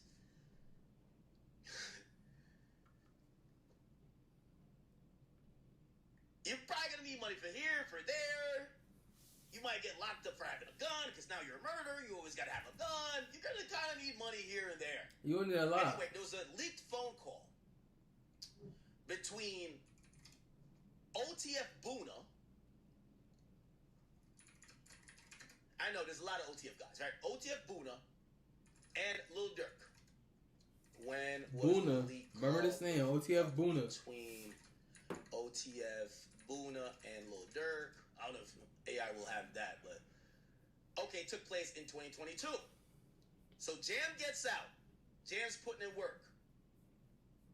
A leak call between Durk and OTF Boona comes out that kind of like tells everybody about the mistrust and real shit that's going on behind the scenes. Now, part of the leak call comes across where Boona is telling Durk that OTF Jam is a little bit tight. He's tight because he's allegedly doing these murders, and after that 50K, looked like the 50K was a subscription package. Okay? Jam is mad. That money's drying up. Jam, I got that 50 for him. After you get the 50, all right, nigga, kill like 10 people. Now, basically, Jam has started to complain. Like, he wants some bread. And this is where Boona tells Durk over the phone, and Durk reacts. Listen. I called down, I talked to Jam like yesterday. I said, well, he said, man, that nigga out there was scared. I said, you know, he said, hell, I ain't feel right. He's looking at me like I ain't feel right anyway. I said, yeah, he's like, nah, I ain't fuck with him, but I just did something that's gonna piss him off. Yeah. I just did something that's gonna piss him off. That's Durk talking about Jam. You literally hear Boona say, I talked to Jam. Jam said niggas was scared. Maybe he's talking about a drill or a hit he went on. And he says, yo, did you get paid for it? He said, man, them niggas ain't give me nothing. So he's saying that, and this goes to the current mindset of the nigga who just got out of jail from 12 years, and now he's running and gunning. He's getting everybody clapped. He's feeling away, and Durk is reacting reacted to it. He said, hell, I ain't feel right. He's looking at me like I ain't feel right anyway. I said, yeah. He's like, nah, I ain't fuck with him, but I just did something that's gonna piss him off. Yeah. Now that's Durk, important. Durk felt like he don't care. Durk probably knew he was starting to feel away, but Durk didn't give a fuck. Durk says, I just did some shit to piss him off. So either he's kind of like bragging about not paying Jam, or there is a theory that Durk quickly start realizing that Jam might be jammed up by the feds, and that's why he doesn't want to pay it. It's either one. But basically, this is proof that Jam felt underappreciated, and the reality is, I know 50,000 is a lot of money, but it's not enough money for unlimited murders. You have It's going to dry up after a while. The hitman for Durk, allegedly. How does he get to the point of cooperating with the feds? Well, the story gets deeper, and we got to go down a path on Jam. It gets so deep. So Jam goes to jail. Jam goes to jail for 12 years. All we really know about those charges is that he went to jail for a shooting, and he did 12 years. That's when he got out in 22. When Jam get out of that jam, hit the 50 for you, right? Cool. Here's the thing. We don't know much about what else he's been into, but he does give us an insight when he got back on social media, and he cussed out one of Durk's closest people, which is Boonie Mo. Okay? He cussed out Boonie Mo on Instagram on a story. Where is that? You see how long he was writing, yo? Like, he was mad, yo. Yo, Jam was mad. Oh, yeah, it is. He says, Jari, I guess you thought it was your time to make your move, huh? My nigga, I've been sent you black and white to your whole ass cousin, Boonie. I would have never did 12 years if it wasn't because of you and Boonie underage little girlfriend. So stop it. We don't know what he's talking about. So you could tell, we don't know the full details, but according to OTF Jam, he's blaming the reason why he did 12 years on Boonie Mo and Jari. And a girl that was underage at the time. We don't know too much info. It's not that relevant now, but if you're wondering why he did 12 years, now he's blaming Boonie Mo. He wasn't before. But what happened after now he's getting a little disgruntled with Durk? Does he flip all the way to the fence? Okay. Listen to this. What happens is a series of events where OTF in general starts looking at him odd. He just said, F it. That's what he did, right?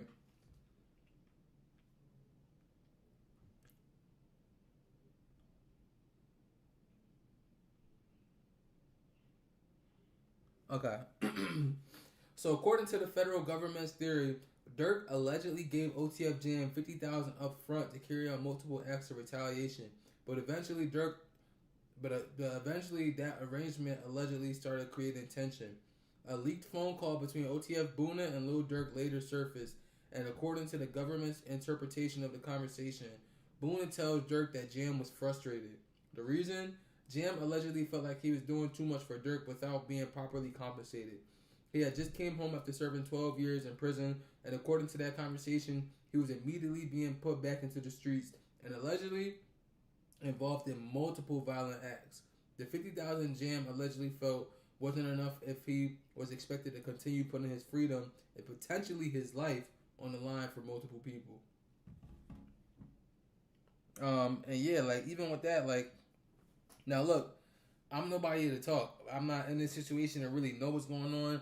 I'm not even going to sit here and try to portray like I'm some type of street dude. I know I got all these tattoos, but I'm not no street dude. You feel me?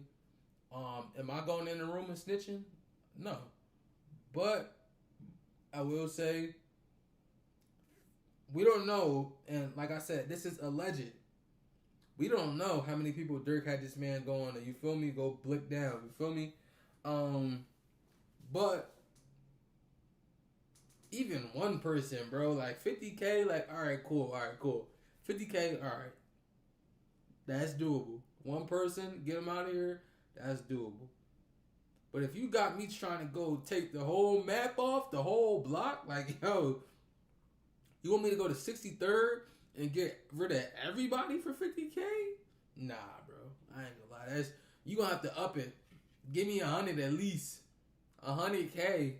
Like, come on, bro.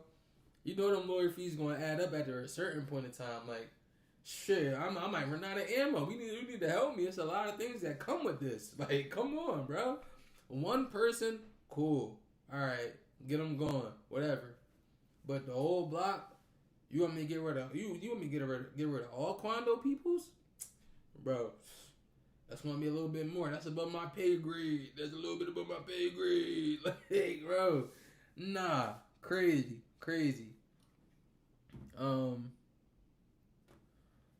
Boona reportedly brought this frustration to Durk, but Durk's reaction appeared relatively unfazed. In fact, Durk allegedly tells Boona that he had done something else that would make Jam even more upset. That moment is significant because, according to the government's narrative, it suggests that the relationship between Durk and Jam was becoming increasingly strained. Jam allegedly felt unappreciated, believing he had sacrificed his freedom and put himself back in danger after spending 12 years in prison, only to come home and immediately find himself caught up in more violence. The tension eventually spilled over onto social media as well. Jam went on a public rant, reportedly targeting Durk's friend Booney Mo and others around Durk. From the government's perspective, these incidents help illustrate the increasingly complicated relationship between Durk and the people allegedly carrying out violence on his behalf.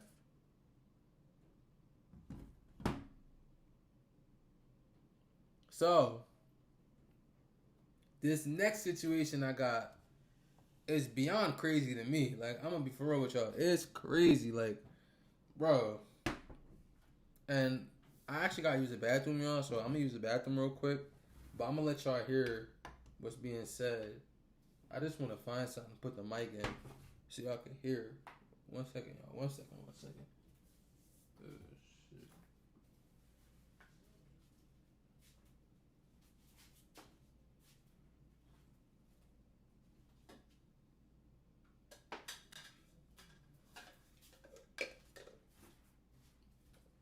Chat.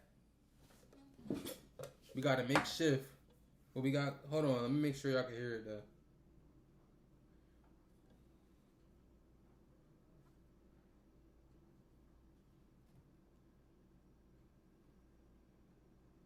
Lil Durk rapped about this guy too.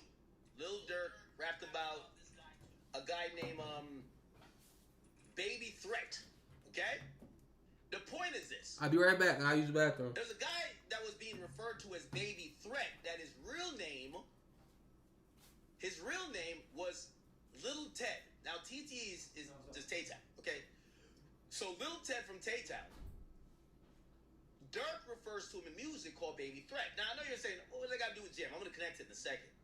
If I am under the assumption that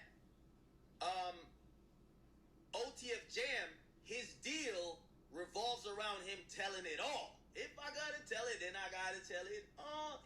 He got to admit to every murder. But apparently, OTF Jam goes on a drill with Baby Threat, a.k.a. TTE Lil Ted. They go on a drill. We don't know what happened. I guess we could assume maybe someone died, but maybe someone got shot. Don't know. Regardless, there's a weapon used. Okay? The weapon that was used, OTF Jam is a professional hitman, damn near. He's like, that's why he's called himself Sammy the Bull. Apparently, he instructed Lil Ted, who, let me give you more context on Lil Ted. Lil Ted is OTF Didi's younger brother.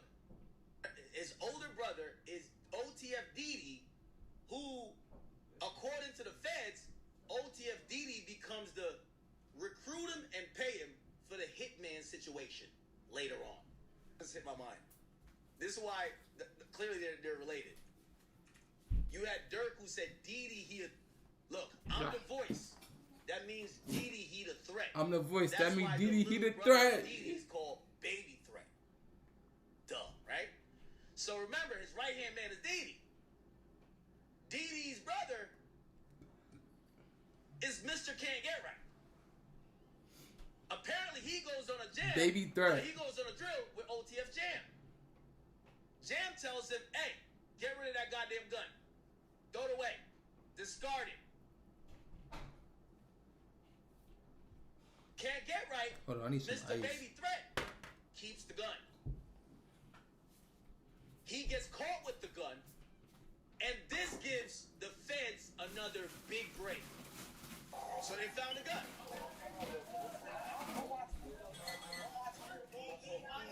Talking all that because you ain't got nothing.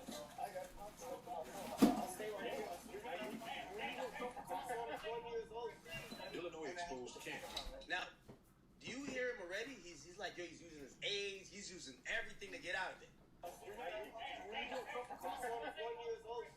Illinois exposed camp. They're transporting him to the jail now. And you hear on the body cam, my man is sobbing. He's crying. A criminal crying. Illinois exposed camp. Y'all hear him? Nah, it's one of them cries. TF Jam, decorated shooter, hitman, Sammy the Bull. He went on a hit with him. I guess we gotta blame Jam because Jam supposedly let him have the gun afterwards, but he told him to get rid of the gun. He didn't get rid of the gun and got caught with the gun. And when he gets caught with the gun, he's crying like this before he gets to the station. He not even at the station yet, yo. Did he say I want to go home? Yeah, I would say some shit like that. I want to go home. Oh, we got 12 people in here. Yo, like, comment. W's in the chat. Free Durk in the chat. Please spread the word, y'all. I appreciate y'all for tuning in. This is my longest stream. We streaming 3 hours at least. Yo, ain't no fucking way. The cop is telling him, yo, man up, bro. You hear this? Yo, the cop telling this criminal to man up. He's sniffling, crying, bro. Stop it. You know he's snitching. He's snitching, bro. Yo, chat, this is crazy. Chat, he literally says to the cop, I will tell you about a murder, I swear. I will tell. He said, "On my soul, I will tell you about anything, yo." He literally says to the cop, I'll tell you about a murder. If you wonder why Durk is in jail, the niggas he was shouting out, their little brother is basically, I'll tell you about the murder. I'll tell like,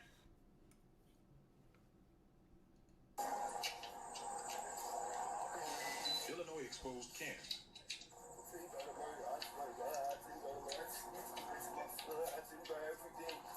he said on his soul, he'll tell you about everything. On my soul.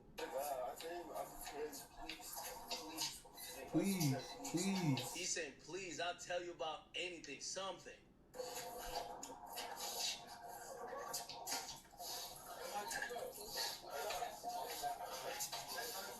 Let me explain what that does. He offers up information about murders. Keep in mind, he's also been on drills with Lil Durk's one of his top hitmen, Jam. Okay? Now, some people feel This like crybaby he been on a told hit with Durk. Jam. I don't know if he told on Durk, but I think he told about murders that involve Jam. So this is what happens afterwards. The police raided Jam's crib, okay? They raided Jam's crib, all right? They got the probable cause from this crying dude. They figure out that gun was used on a drill that Jam was also on. They used it as PC to raid Jam's crib. Probable Now, here's cause. the thing. This dude gets up out of this situation. Because his brother is OTF Didi, no one is thinking that this body can exist. They're not thinking he's crying And Didi's telling a the big cops part I'll of tell the you about case. murder. If anything, they're thinking he's holding it down. His brother is Didi. Okay? So what happens is when Jam gets raided, essentially, they're starting to think maybe Jam got some other shit going on. Or they're on to Jam. Not realizing that OTF Didi's little brother done told the police about the Crying. goddamn shit with Jam. before he even got in the station. Make sure he done. All right. So yeah, y'all.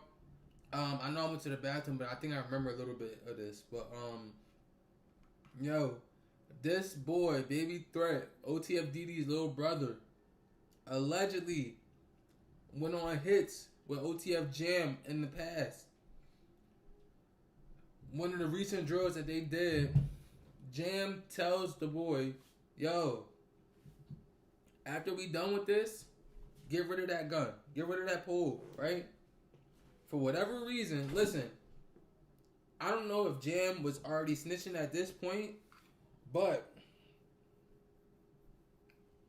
if I'm a rookie, right, and y'all put me on the drill with a vet, I'm gonna listen to the vet, bro. Like, come on, bro. He know what he talking about. I'm not about to sit here and act like he don't know what he talking about.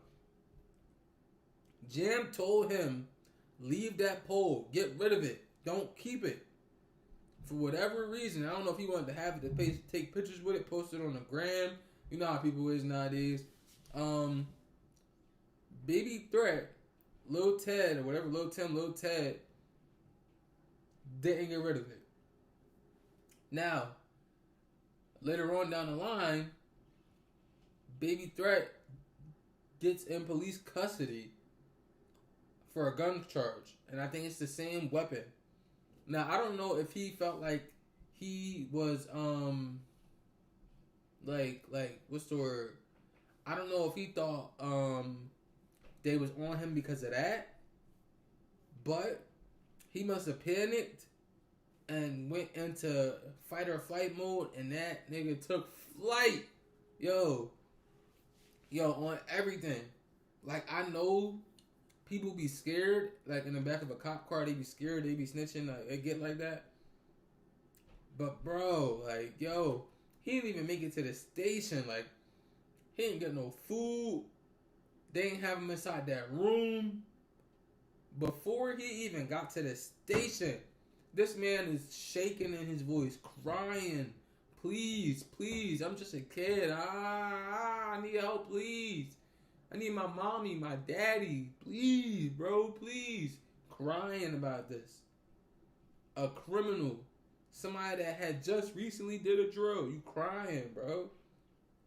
Before you get to the station. I'm not sure if he thought that they were going down because of the drill that just happened or what, but he starts to sing. Now, a lot of people aren't sure if Jam was the reason for this whole thing happening or him, but either way, it's not good. You know, Jam, the alleged hitman, turning his back on Durk, involved with multiple bodies, and then Baby Threat, the younger brother of somebody already involved in a case at a higher charge too. But he also did drills with one of the best hitmen. And he kept the weapon. So you see how this look bad, right? You see how this all comes together and it looks terrible. Like, it literally looks terrible, bro. Like, it's terrible. It's crazy.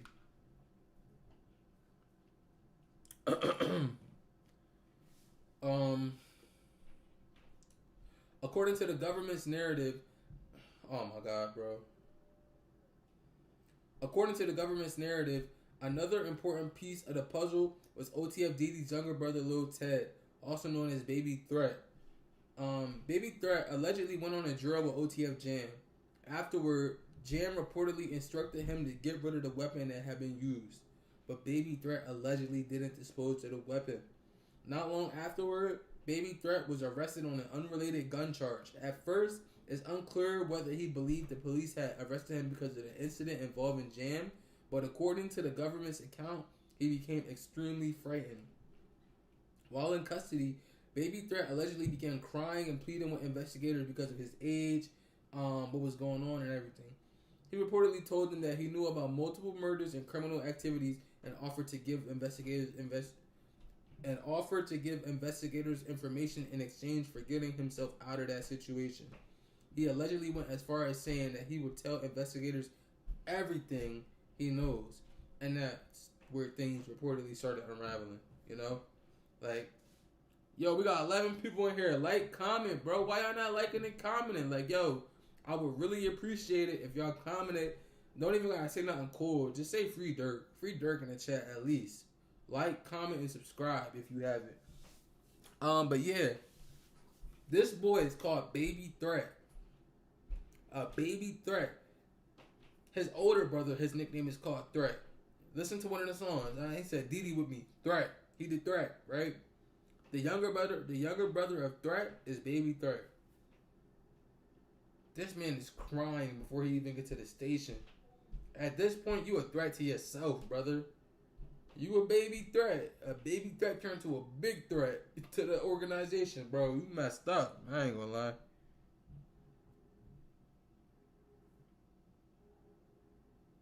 No, wrong one.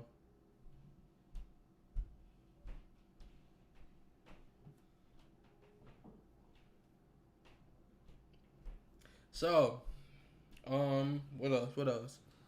Academics on why OTF Jam flipped continued. So we're gonna go in a little bit deeper on why Jam is now taking a stand. There was also a situation where money came up missing from OTF. So the dude gets out of jail or whatever, and apparently some money become missing.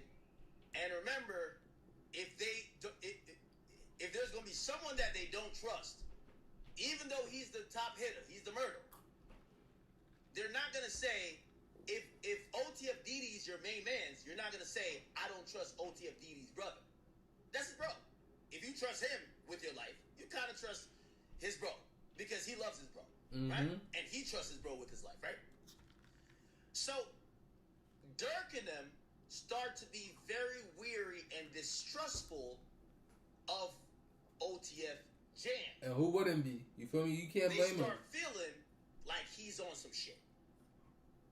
He ain't being forthcoming. He might be dealing with the feds. Ultimately, the feds lock him up on a traffic stop. Jam. And on the traffic stop, he was riding with some dude. Like, and it's crazy because he was allegedly already cooperating. His civilian doesn't do no crime. And when he gets locked up, apparently he's caught on body cam because he had a switch on him. So he got pulled over, he got a switch on him. You know, he's been to jail for 12 years, and third is like, fuck, a switch is going to cook him. They start to arrest him for the switch, and apparently he shouts out, he shouts out to his cousin, yo, cuz, tell him that's yours. Tell him that shit's yours, bro. The cousin's a civilian. He was not going for that shit. The cousin basically does not take the switch. Jam finally gets jammed up there. OTF Jam get jammed up. Durk and him think he's working anyway. And at that point, Jam, after getting no support from Durk, no payments from Durk, supposedly starts working with the government. They lock him up, and then he disappears. Nah, I'm not gonna lie. If I was a cousin too, I'm not. Which is when he officially starts cooperating. What happens next is actually interesting. Supposedly, Jam didn't fully already start to testify, but he was moving weird. Hear this part, right? Crazy, right? He's hearing about how he was complaining. It's sounding a little spooky. What happens after is, remember when Durk handed the money and he's like, yo, make sure you take this, like, yo, your baby mom's. Yo, this next part, big allegedly, according to the feds. Jam, baby mama, gets killed. Wicked. Allegedly, they believe to scare him to not cooperate, they clap his baby moms. This should sound like a movie, Chad. It do. On I the can't lie, yo. USPS, it's crazy, but Service, this is what happened. They actually cover this. This is the United States Postal Service. She worked for the post office. As a mail lady or a mailman, that's federal. They actually So you wrote killed a about federal the worker. person who got arrested.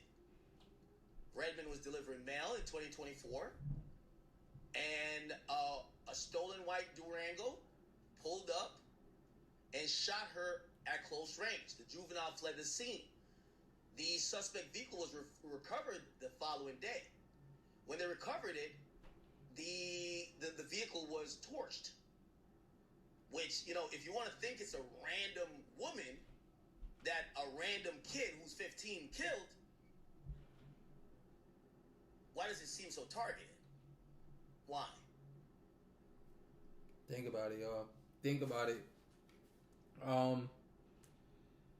Now, like I said, if that was me in a situation, now granted, like I don't care what y'all say. Like I said, I'm not in the streets, so it don't matter to me. Regardless, I'm not snitching. I'm not taking a stand against my friend, my family, nobody. But I'm not taking that switch, bitch. You not about to put no switch on me. Like, come on, bro. I sit there and be like, nah, that's not my shit. But I ain't see bro come in the car with that. That shit, somebody else came and does it. We be having mad people in the car. Like, you feel me? Like, what they got to do with anything, bro? Like, and I know y'all gonna try to put it on one of us. You're gonna say it's both of ours. But listen, yo. There's so many people that come in this car, I couldn't even tell you where that shit came from. For real, for real. But you think you about to put a switch on me? Like, come on, bro. You know how much time you get for a switch? Like, at this point, like, yo, the way I see it, look. Me, I don't got no record, right?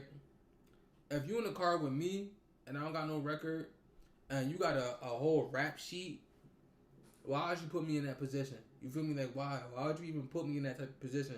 I got friends that got crazy records that done did a lot. And they tell me, like, straight up, bro, I wouldn't even do that to you. I wouldn't even put you in no position to be like that. Like, they done told me, like, yo, it's been times I was driving and say I wasn't paying attention to the road. And I ain't gonna lie, we got shit in the car. I ain't gonna say what we got in the car, but we got it in the car, right? Say I'm not paying attention. They tell me, like, bro, focus up, bro. Like, focus, really lock in. Cause look, if the cops get on us, bro, I'm running. Like, I'm taking them. I'm not even gonna put you in that position to have to get away from them. Like, I'm getting out. Like, I'm taking them on a chase. It's people that respect you enough to not put you in that situation. Now, say it's like your girl or something or your kid. I'm taking that charge. I ain't gonna lie. Like, yo, I'm gonna take it. I got you. But, like, I'm not taking no switch, though, bro. That's crazy. That's crazy. Especially for your first charge. Like, bro, I'm not taking no switch. Who you think I am, Zale Sama, bro? Like, nah, bro. You think I'm getting caught in New York with switches, bro? It's already enough to get caught with a pole in New York. You think you gonna put a switch on me, bro? Like, get out of here, bro. I'm not taking no switch case. And then, like he said, furthermore, Jam's baby mom got killed. And it wasn't even on the type of time where, like, you could say it was an accidental type of situation, because the vehicle that pulled up on her and shot got torched right after. So it's like, this had to be some type of planned hit. Like, this was, they intended to get her. You feel me? But, and I don't like this probably might sound sexist. I'm not trying to sound sexist toward anybody or anything, but I will say, when it comes to like criminals and whatnot, women don't really get into that as much as men do. You feel me? So she could have ops. She could have had ops, you know? It's not we can't just ultimately assume that this happened because of Jam. Or, you know, Jam listen, Jam, OTF Jam done got people knocked off. This is what the feds are saying. Jam done got people murked. He done sent them to the gulag. Jam done sent people to the damn gulag, right? He's sending people to the gulag. You never know, bro. It gets to a point where it's at least one person that want to get you out of here. Like, yo, it don't matter who it is. The person you knocked off, their cousin is going to hate you for the rest of their life.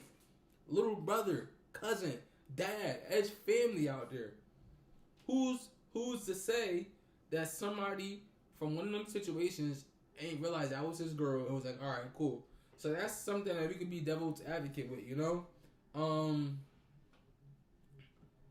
But, you know, like I said, even though, you know, this don't show that Durk was involved, and I think the boy that got caught didn't have anything to do with Durk, but it's just like, you know, the car got torched after. They didn't even keep the car. Like, you could tell this was like they intended to get her, and it's unfortunate. According to the feds, they believe that Durk did that to try to scare Jam from testifying. If I was a cooperator, bro, I'm not gonna lie. If you kill my baby mom, you just making me go and snitch more, bro. Fuck you. Like, I ain't gonna lie, bro. Like, not even to put myself inside the shoes of a snitch. But if that's what happened, I'm not gonna lie. Durk went about it the wrong way. Like, I would have at least scared her. I would have scared the baby mom. Like, yo, cut her pinky off or something. Like, bro, like, go tell Jam. If you get on that stand, worse is going to happen. You automatically get her out of here. Like, come on, bro. At that point, you asked for it. Like, it's nothing for me to live for at that point. I don't know. Well, it's his baby mom, so he got kids. But, like, yo, it's weird, bro. I don't know. Yeah, y'all get what I'm saying? Like, y'all get it? Like, you off my baby mom. You kill my baby mom. You think I'm just going to cooperate with you? No, I'm not going to be on your side no more. It's done. Because what type of loyalty is that? You're supposed to be my man's, my brother, and you get my baby mom out of here, bro?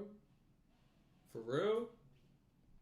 And again, I'm not trying to shoot no bell to OTF Jam or anything and just say, like, oh, they have a reason to cooperate. But, like, let's be for real. One thing that I always try to say in my live videos is put yourself in a regular person's shoes. Make this a regular person scenario, right? Take the money, the fame, everything away. And make this regular people. If you involved with a trial and you got a big role in this trial and it gets out that you might be taking this stand, right? If niggas try to make a point to you and kill your girlfriend because they feel like you're going to snitch and you didn't even snitch yet, they feel like you're going to do it. So they go kill your girlfriend so you don't do it. I'm going to be like, oh yeah. And I know that was y'all. Bro, nah, I'm cool. Like, keep that. Keep that, bro. Like, for real. You think you're going to do that and just let it be? Nah, we not doing that.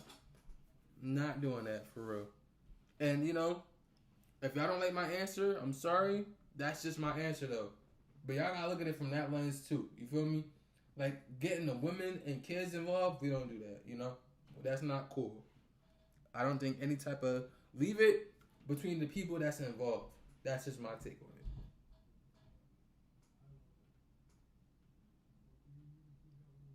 it. Alright. So after Jam got out of jail, the situation around him reportedly became even more complicated.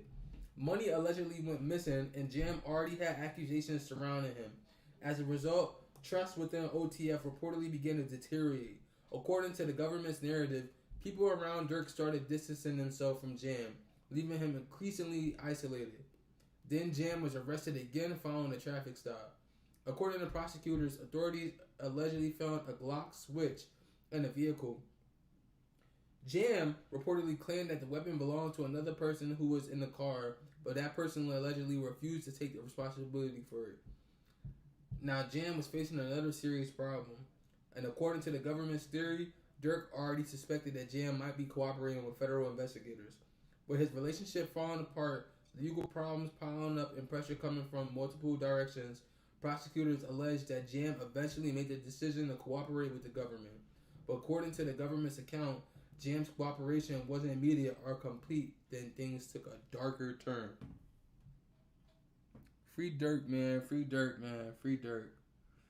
Free that man, yo. I don't even know if that's a troll account. This a troll account or not? Free Durk in the chat, y'all. Free Durk. Yo, spam Free Durk in the chat. Free Durk. Free Durk. Free Durk.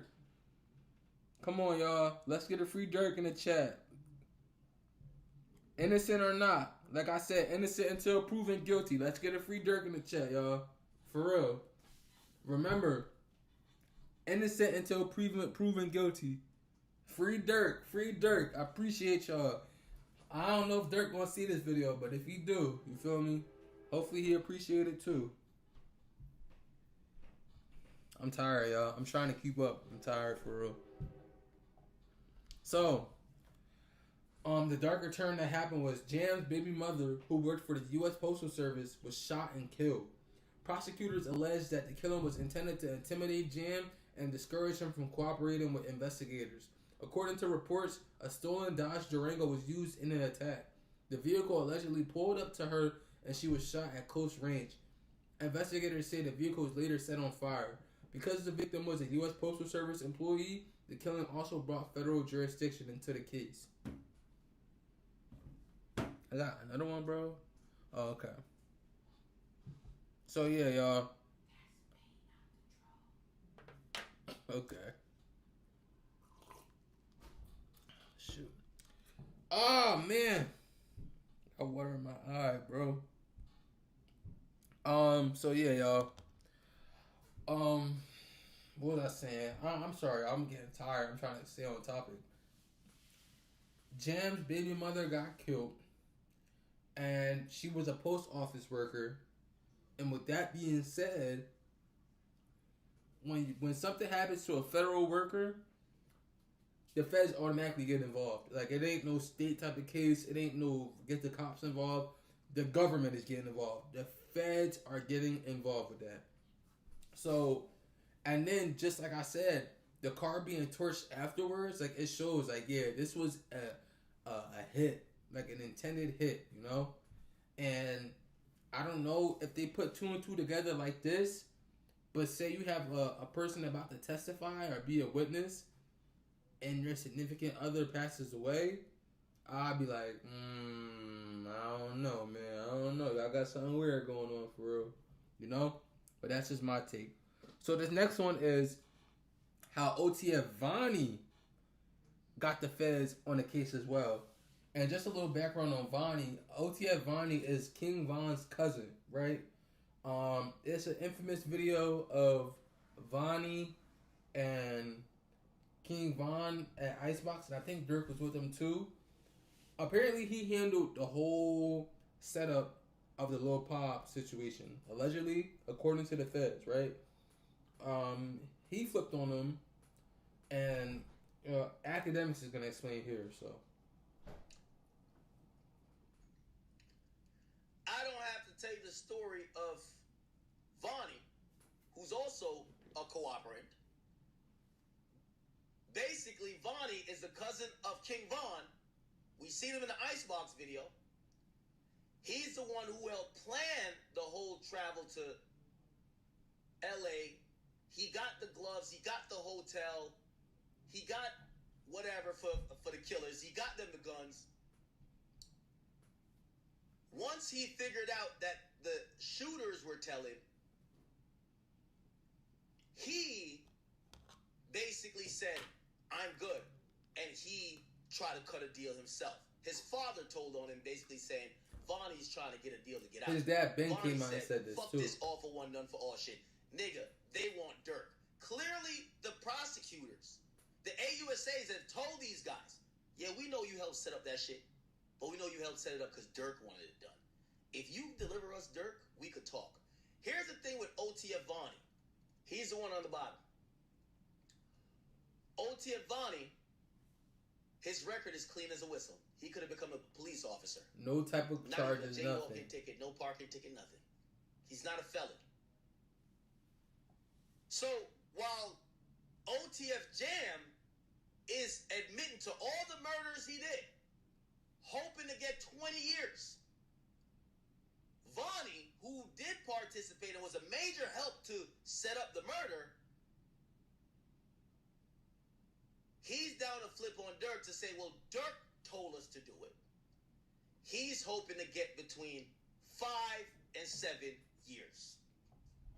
He's been locked up already for 2. Because he has no charges. So his telling on Durk is hoping that they give him 5 to 7. He would be out in 3 years. You know, you do 85%, they got all the programs done. He already in jail. Oh, it's done? Alright, so yeah. Like I said, this is a person that set up the situation with Lil Pop, I believe. That's what the feds are saying. So I'm just saying I believe because I don't want to get it wrong. He bought the gloves, the weapons, everything. he doesn't have no type of record or anything, right? I don't know what type of time the feds was throwing at him, but you know, he don't got no record. The feds saying, hey, look, they just want Durk. They don't care about you for real. I feel like he just made a decision like, yo, like, he probably would have got more time if he took it, you know? Like I said, I don't know how the feds work, but I do know, like, on a state level, if you do something and you don't really got, like, a record, it's easy to get charges dropped or, like, you know, like, certain things out. Like, I'll say, like, myself, like, one time I got pulled over. I had a lot in the car. I ain't gonna lie. I had a lot of different thingies that I was not supposed to have in the car. I'm not gonna say what it was, but TRUG. It's a 5-letter word. It start with a D and end in the S. I had a couple things inside the car, and I got pulled over, and they all got found. And they tried to charge me with a lot of things. And I basically, like literally, and it's crazy because I also seen something because I got pulled over like 5 times in a week. I seen something that said if the cops keep pulling you over, how you feeling about Tate? I seen something that said if the cops keep pulling you over and over and don't arrest you, you're being investigated. And I ain't gonna lie, I definitely got pulled over back to back. But with this situation, I literally just told them, like, that's not mine. It's like, I don't know. I got friends, I got a lot of people that come in the car, it's just not mine. It's either old and it's just not mine. That's what I made the case. I told him I was pleading not guilty. The judge just said, all right, we're going to get rid of it. Thank you, Lord. Thank you, man. Thank you. And it's crazy because I got a lot of different tickets like that. Like, them things where you got to go to the court case and plead not guilty or guilty. And I said not guilty to all of them. They all got dropped. No, I don't know if it's like they investigating me and they trying to build up shit, or just because I don't have no record, so they think I'm a good person. I am a good person. I'm not saying I'm a bad person, but I'm not trying to mess up my streak. I ain't been pulled over in a minute, but I ain't trying to mess up my streak or nothing. No. Yeah, I got off topic, y'all. My fault.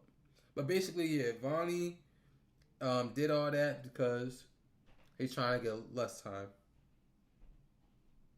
All right.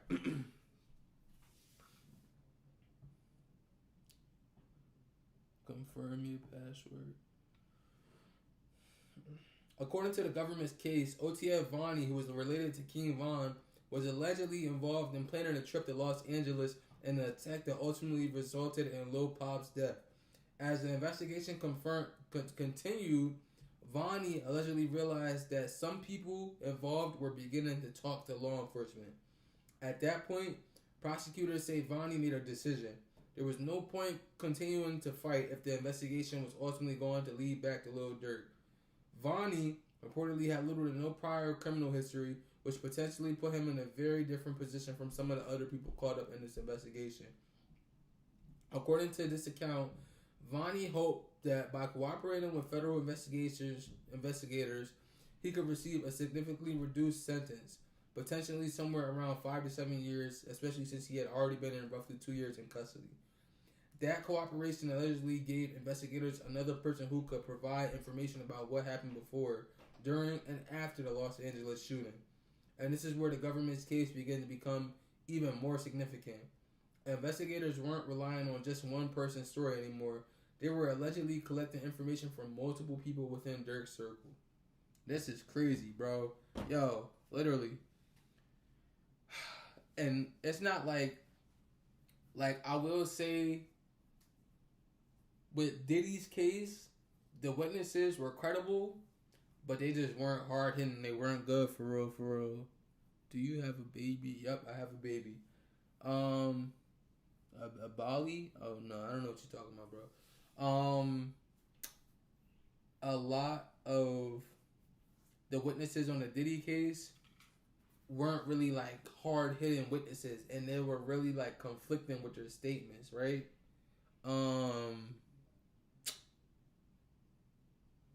And what happened was they all got cross-examined. Yo, Brian Still was dragging them through the mud, yo. Like, yo, one thing about Brian Still is he gonna cross-examine them people for real, you know? He cross-examined them. Yo, we got 12 people in here. Yo, like, free Durk in the comments. W everything. I appreciate y'all. Thank you for tuning in. Tell me where y'all from too. You know, what was I saying? What happened? Collect the information. Okay, so yeah. Hold on, what was I saying? At that point, prosecutors say Vonnie made a decision. Okay, yeah. So they all basically giving them like plea deals because if I'm being honest, in the UK, bro, you said he was from Poland one time. You be lying.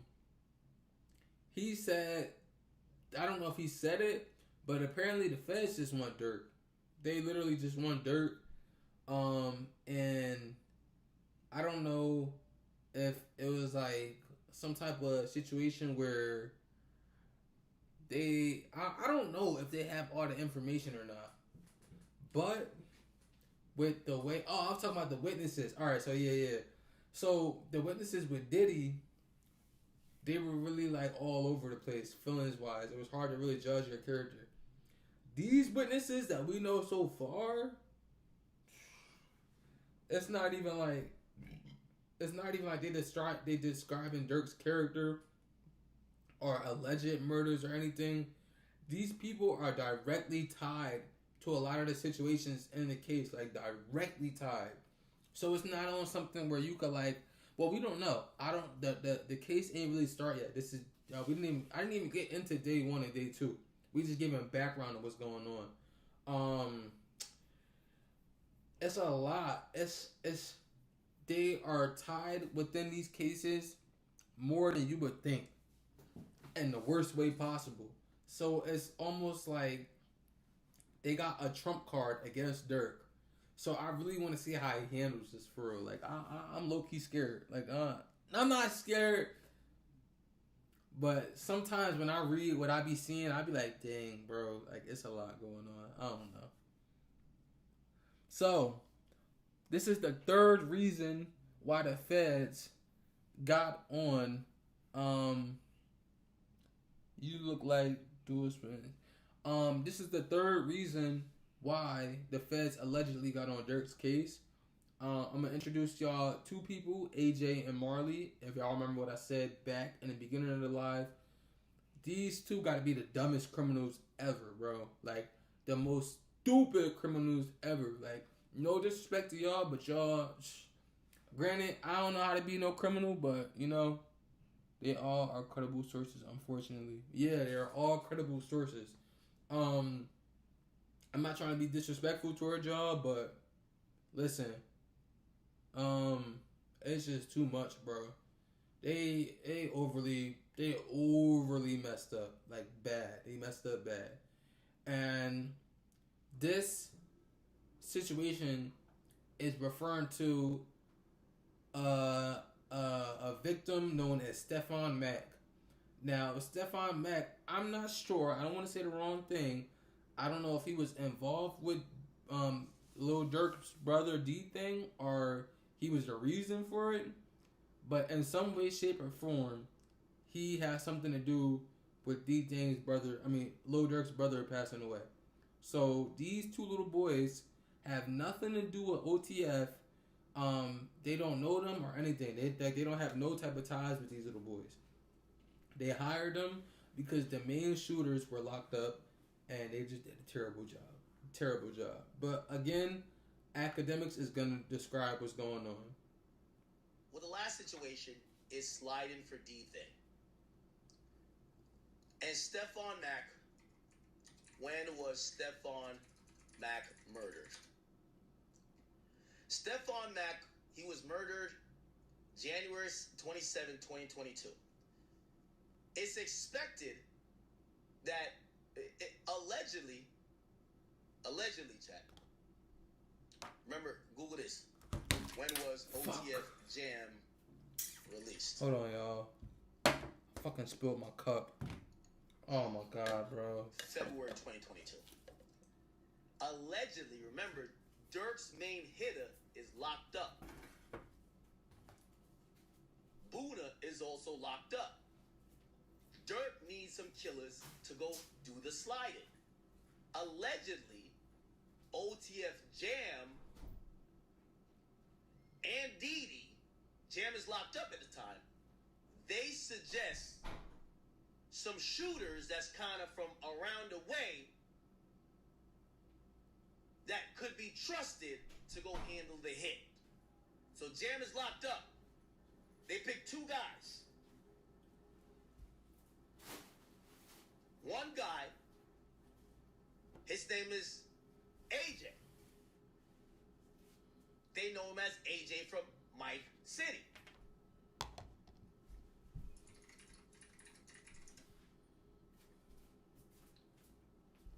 His real name is Anthony Montgomery Wilson. I freaking spilled my drink, And bro. on this hit, he takes another man with him, a guy named Preston Powell. In the hood, Hold on, they call y'all. him Marley. They get these two guys out of town that supposedly Didi and Jam say, oh, them two could do it. Or really, yo, AJ got this shit. Okay? These two happen to be the worst criminals ever. Why do I say these guys are the dumbest criminals ever? Well, let's just address the obvious. They abandoned the vehicle. After they murder him, it's two of them, they run in separate directions. I didn't get to the dumb shit yet, even though that's still illegal, but okay. Why leave the vehicle? Fingerprints, all type of shit, like, that nigga fat. You know there's some food crumbs somewhere. Come on, bro. Anyway. One of them, actually AJ, leaves his cell phone in the car. Just leave the cell phone in the car. They won't catch us. Leaves his cell phone in the car. They both run in different directions. They know that, the security guard or that center, because that was a center. It was for like some type of kind of like a re-entrance. It was like some anti-violence shit, I think. My fault, y'all. So the cops was going to be in the area after the shoot. People are going to call. The dumbest criminals ever. It's then, so they leave it in the car, right? That's number one. So they leave the cell phone in the car. Then the ring camera catches AJ going down the street and shouting out the other nigga's name. Yo, Marley, where you at? Y'all Now believe the cops this? has a Crazy. definitive identification on these guys who are wearing masks. You're just saying his name. 13 Fuck people the in here. no Yo, face, no like, face. comment, subscribe. I'll just tell you his name. Comment free Durk. Watch this.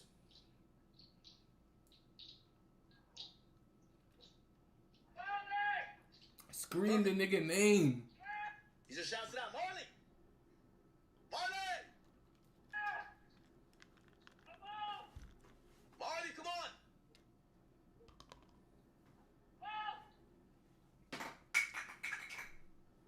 Criminal of the year.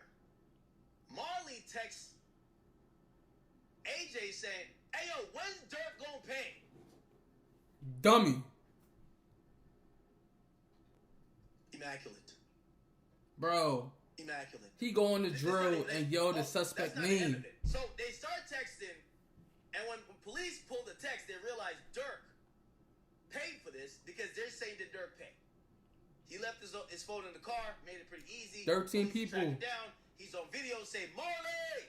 Comment where y'all Okay, from. Like, so they comment. lock Free up Durk in the one chat. of these guys. Actually, both of them. Now, when AJ's locked up, they realize this guy's dumb as a box of rocks. You know what they do? They take another inmate and they say, hey, listen, we'll give you a deal. Just wear this wire and go talk to this retarded ass nigga, okay? Go talk to him. Guess what he See do? what you could get out of him. Guess what AJ do? They plant someone in his jail cell. And while he gets a new cellmate, maybe he's just lonely, he then goes on to reveal everything that incriminates Durk about the plot of how this was a well-hired hit. This nigga. Look, they said the 3 excerpts the government wants to use against Powell are these. This is AJ, right? He says, next thing you know, that's a dub. Remind me when we were having a conversation, Ken told me like, shit, he is 70 ball right now. Basically, they were saying that's the wow, crazy, right? You know what I'm saying? But man, I'm trying to get him to go to 90,000 for that shit. Okay? They were trying to get Durk to up it to 90,000 out of them for murdering them. Now the nigga's locked up for the shit, and this is how he's talking. So locked up. CS is the person who they planted in themselves. They said, damn, for a motherfucker. Montgomery says, for Youngin. Stephon Mack's hood name is Youngin. Call it. Hook, line, and sinker. Here's excerpt 2. AJ's explaining to the confidential source that although Durk, that's individual A, contributed $50K, he only collected a portion of those funds. AJ says, look, this what Jam told Didi. Remember I told you? Allegedly, Jam and Didi got these bozos. The hitters. This what Jam told Didi. I mean, he told Bondo. Bug, he said, man, Durk give up $50K, shorty. He only paid me a dub. So that's like 30K missing. Remind you, I'm locked up. So basically, he's saying he only got paid a dub, 20,000. Then the third excerpt, you have AJ saying that he got about 40,000 for the killing. Yo, money man. So the confidential informant said, what? So altogether, you got 35? He said, man, 35,000, man. Then another 5,000 from JD, man. And it was which they were supposed to give me 100 for that, shorty. So Jam even really telling him Durk 100,000. late on payments. So he admits that he gets, or he got 40,000 for the killing. But Durk only contributed 20K.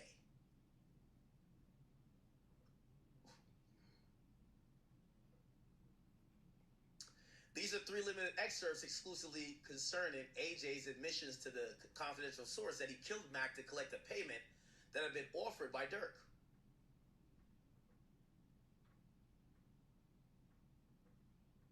That's it. So yeah, y'all. As y'all can see, I'm not sure if it's the final. I think this is the final reason, but again, another reason why everything literally went to shit. You know, they thought they were being smart, hiring some out of town people that had no ties to OTF and everything. Cool, they did it right. But at the same time, they were extremely sloppy. Like, yo, sloppy to the point where it looked like they was trying to get caught up. Like, I don't know if they was trying to like imagine they had something with the feds already, and they was like, yo, like, leave crumbs so we could catch on. You feel me? Like, I don't know if that's true, but the way they did it, I can't tell, yo. Like, I really can't tell. Y'all done left the phone there. Didn't get rid of the car. Y'all left the phone there.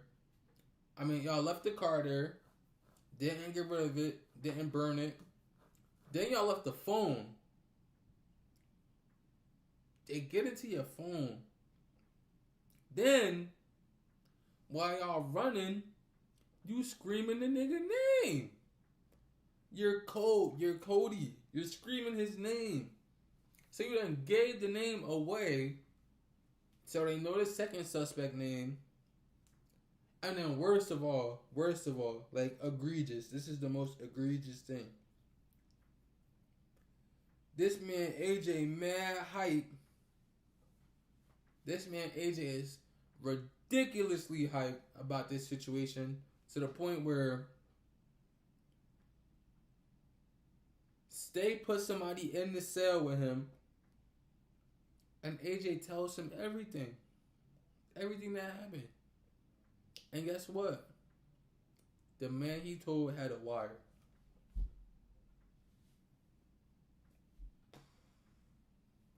Make it make sense, chat. Make it make sense. It don't make sense. Yo, we had 2 hours 34 minutes. I like that. Yeah, we doing good. I will say that. So, the final piece of the government's case involves an alleged revenge hit connected to the death of D-Thing and the killing of Stefan Mack. According to the prosecutors, by this point, OTF Jam and OTF Boona were incarcerated, leaving Durk without some of the people he allegedly relied on to carry out retaliation. The government's theory is that Jam and OTF Didi helped identify potential shooters who weren't directly affiliated with OTF. They allegedly turned to AJ, who then brought his friend Marley along. But according to investigators, the alleged hit quickly turned into a disaster. After the shooting, the suspects allegedly abandoned the vehicle instead of properly getting rid of it. Even worse, prosecutors say AJ accidentally left his phone inside the vehicle, potentially giving investigators a major piece of evidence. Then, there was another mistake. Ring camera footage allegedly captured AJ calling out Marley's name, giving investigators a way to identify the second person involved in the shooting. But the trail didn't stop there. According to the government's case, Marley later began sending messages asking when Durk was going to pay for the hit. Those communications allegedly gave investigators another potential link between the shooters and the person prosecutors believe was behind the operation. The final piece reportedly came from inside the jail. Investigators allegedly placed a wired informant inside the suspect's cell, allowing them to secretly record conversations. During those conversations, the suspect allegedly discussed the shooting and provided investigators with information about that specific hit. At this point, prosecutors had allegedly accumulated multiple forms of evidence, phones, surveillance footage, messages, and an alleged recorded jailhouse confession, all pointing toward the same incident. So, like, it ain't even no denying what's going on. You left the car, you left your phone, you screamed one of the Cody's names out, and then you telling a random inmate what's going on. Like, do you even know that nigga, bro? Like, come on. Like, you done got out your body and told everything that happened to a person you met that day. Trying to be cool. Like, bro. Oh, man. That don't make no sense, bro. So, that's the end of the whole breakdown and what I wanted all you guys to know, basically.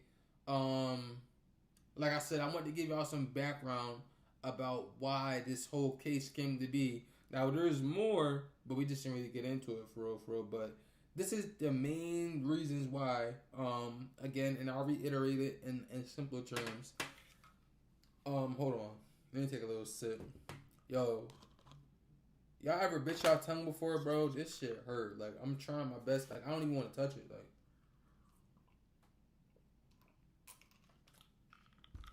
alright.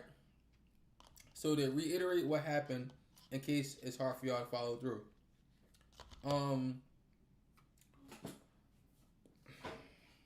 Vaughn. So, alright. So, it starts with this. FBG Duck gets murdered by the O Block 6. They're under investigation, right?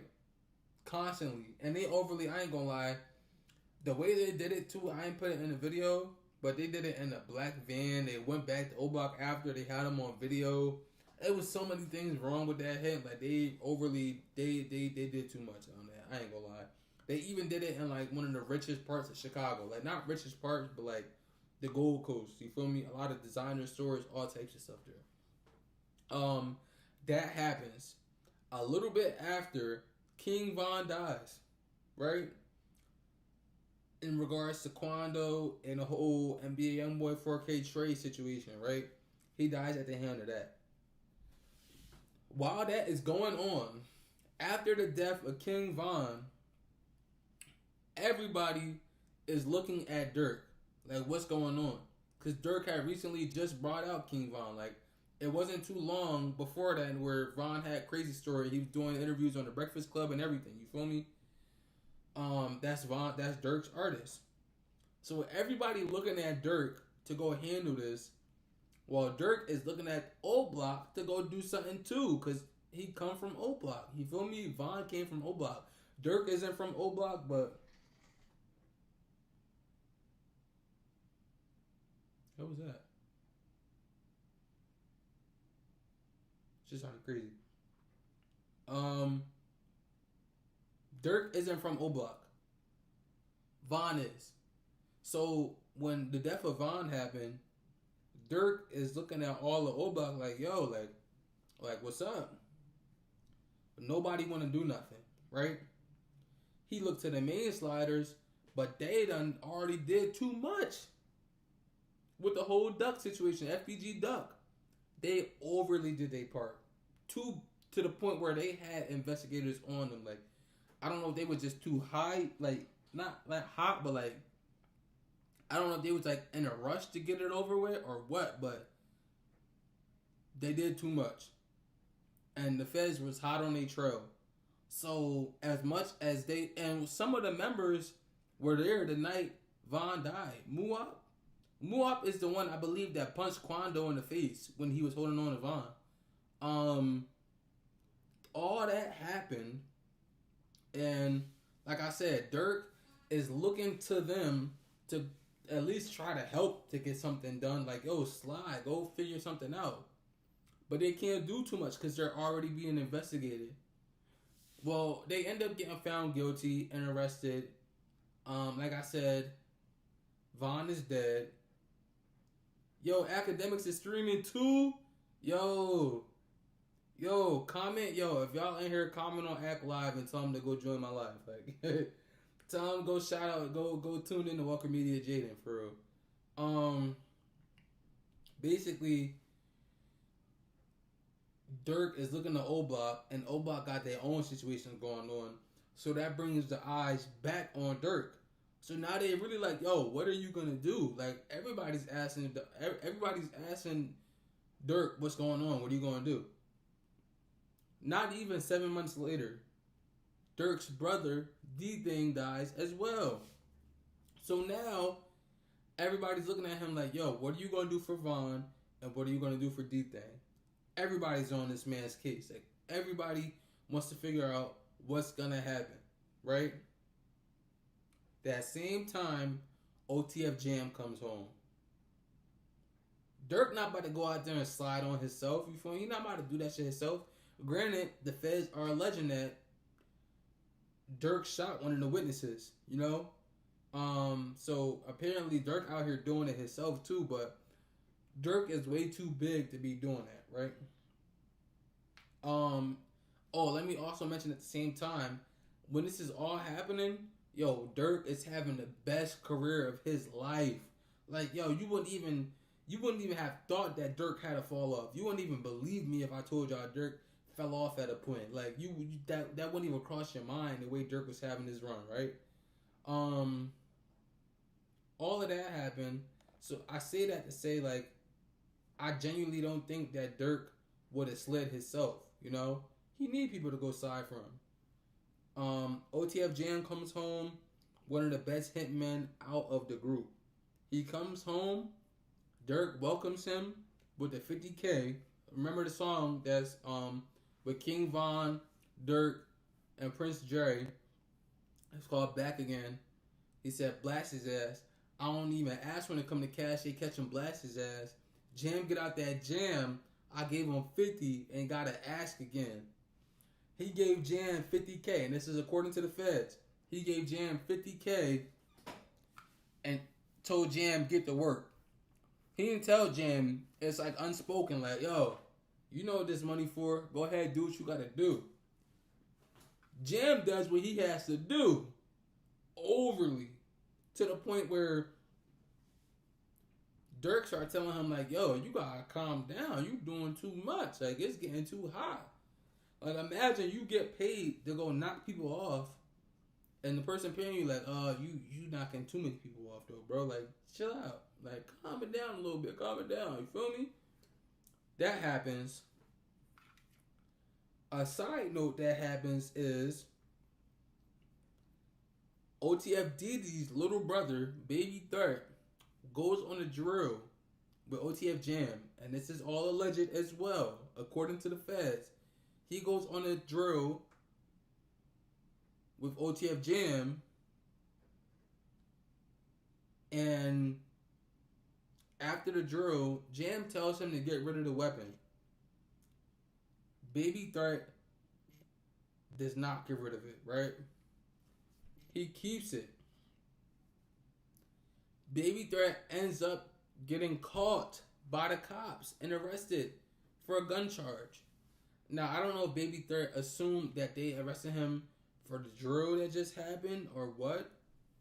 But as soon as them cuffs go around Baby Threat becomes the threat to OTF. Baby Threat becomes a threat to himself. Soon as Baby Threat gets in them cuffs, he starts crying and whining, bro. We got 14 people in here. W's in the chat. Free Durk in the chat. If you didn't like the video already, like the video. I appreciate y'all for tuning in. This is my longest stream. We about to be at 3 hours, yo. Soon as Baby Threat gets in them cuffs, it's over, bro. Baby Threat is crying, sniffling, like voice quivering, like, ooh, I'm just a kid, ooh, like everything, bro. You wouldn't even know his nickname was Baby Threat. You would have just thought his name was Baby. Take the threat out, you would have just thought his name was Baby. Baby Threat gets arrested. He's crying. Before he even gets to the station, he says, "On my soul, I will tell y'all about the murders. I will tell y'all anything y'all want to know. Please just work with me." And this is before he even gets to the building. He's not even in the room where they investigate you and have you snitch. He didn't even get no food, nothing. He's in there singing. He's in there doing the Chris Brown, Usher, before he even go to the building, bro. So that happens. Now we don't know what was said, but apparently what happened was he brought up some situations with Jam. Now it's said that he didn't snitch on Durk. He instead snitched on Jam. Either way, it's bringing the empire down. That's what it's looking like. He snitched on Jam, and that's what gave them probable cause to go and raid Jam's house, and that's where we ended up now, right? Now, Jam ends up getting arrested. He gets caught with a switch. He tries to blame the switch on somebody else. The person doesn't want to take the switch, so Jam ultimately has to take the charge. He sees all this time looming over him. He's already going at it with Durk. He has a bad relationship with Durk at this time. He wants more money. Snitching on the known murderer is crazy. That's what I'm saying. Like, yo, crazy work. Baby Threat need to change his name. Baby Threat became the threat. Like, Baby Threat became actually keep his name. Keep his name. He is the threat. Baby Threat became the threat to OTF.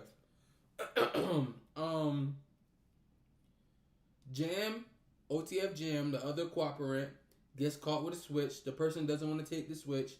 So ultimately Jam ends up in jail with a switch case after he just did 12 years and just did multiple murders, and Baby Threat snitched on everything he done did, right? So now it's looking like it's no way out. And like I said, he already going at it with Durk. He's trying to get more money from Durk. Durk not budging. He feel like stuff is weird. Allegedly, OTF Boona told Durk about this, that Jam was feeling some type of way. Durk seemed like he didn't care. In fact, Durk even said, "I did something else that he's gonna be mad about." And it just wasn't looking too good, like relationship wise, like the relationship wasn't there anymore. That happened, but allegedly,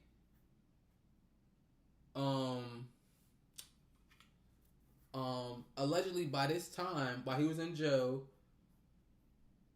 OTF Jam wasn't cooperating yet, right?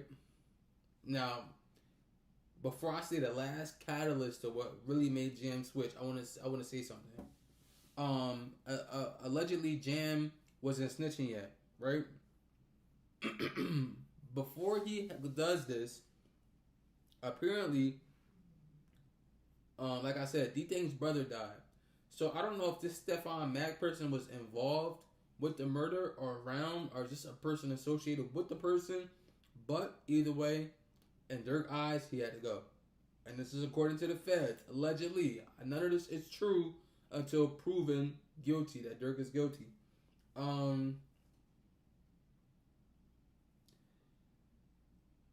Durk, his main shooters are in jail. So he don't have nobody to really do nothing for him at this point in time. So he comes to them and he asks them, yo, who can I use? Like, what can I do? You feel me? Allegedly, Jam gave him these people. Now, I don't know if Jam was setting him up or what. But allegedly, Jam gives him these two young bulls, AJ and Marley. AJ and Marley complete the hit. And they get rid of Stefan Mack, right? But the way they did it, completely terrible. They left the getaway car, left their phone, they screamed each other's names on Ring camera, and then AJ tells everything to a wired inmate his first day in jail, right? Everything is going to shit. Now, by this time, the feds are super duper on Durk's case, right? This is the main catalyst for why everything is where it's at now.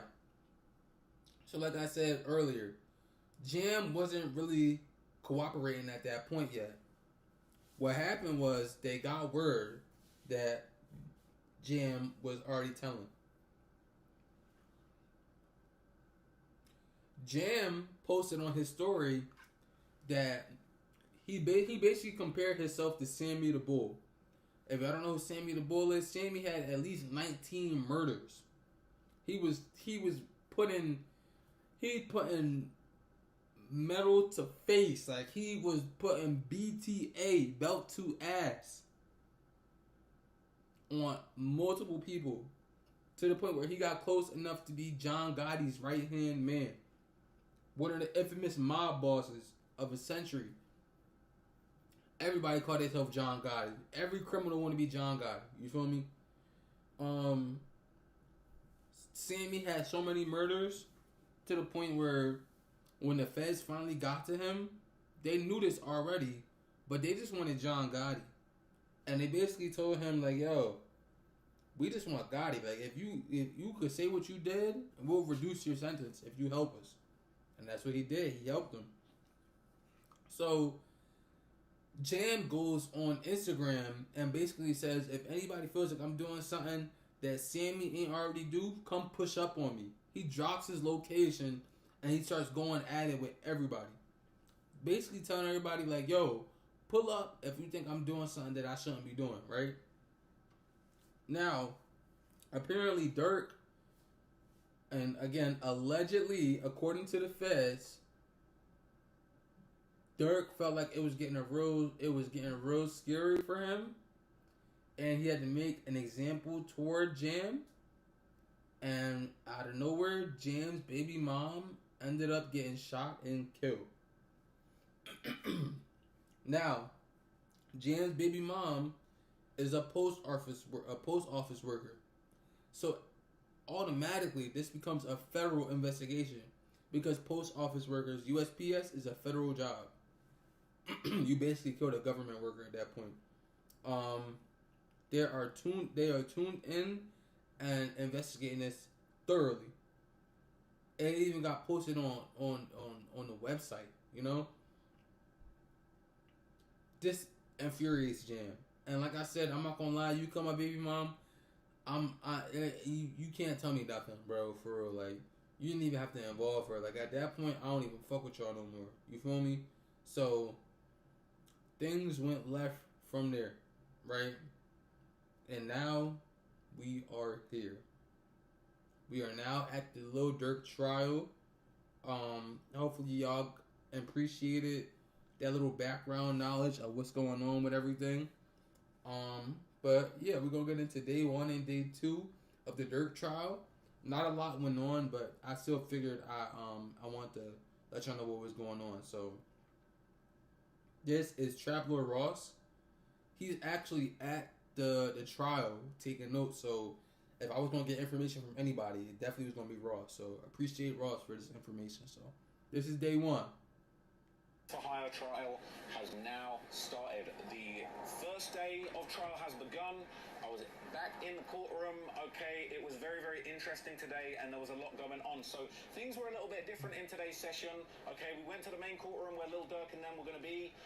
They basically brought in like 80 jurors. They basically said, look, there's so many people that actually need to be in this courtroom juror-wise. We're going to basically put all the media, all of the reporters, we're going to put you in another courtroom downstairs. We're going to have a live audio feed, so you guys are going to be able to hear everything. We don't want you to see the jurors at this point, but you're going to be able to basically hear everything that's going on. And, you know, we saw people walking into the court. I saw Brian Steele in the hallway, bringing that aura as always, okay? But basically, it kind of all went forward, and there was some very, very interesting things. Now, there was rumors that there was going to be some kind of Free Durk protest today outside the court. Now, I didn't see that, but what I did see was a lot of Lil Durk supporters in the courtroom. There were people giving out Free Durk pamphlets, postcards. I got given a whole bunch of very interesting little Free Durk postcards, which I hope I still got here. Like, shout out to the Durk supporters that were showing love and giving out this kind of thing. Like, we got these little free Lil Durk kind of postcards going on. And look, even though like I'm not entirely sure how this is going to go down. All right, respect to the people that are kind of doing their thing and, you know, showing support, printing things up. They had a whole Free Durk magazine in there, and you know, they said there were going to be some more copies of it available soon. I had a look through one, but I didn't get to keep one. But it was very, very, very, very interesting. A lot of support in the courtroom for Durk today. I would say like more support than I really had seen thus far for him. And like it was really a lot of people in there, more people than I'm used to seeing in there, but it wasn't completely packed out by any means yet. So basically from here, okay, the judge arrived at about 8:45.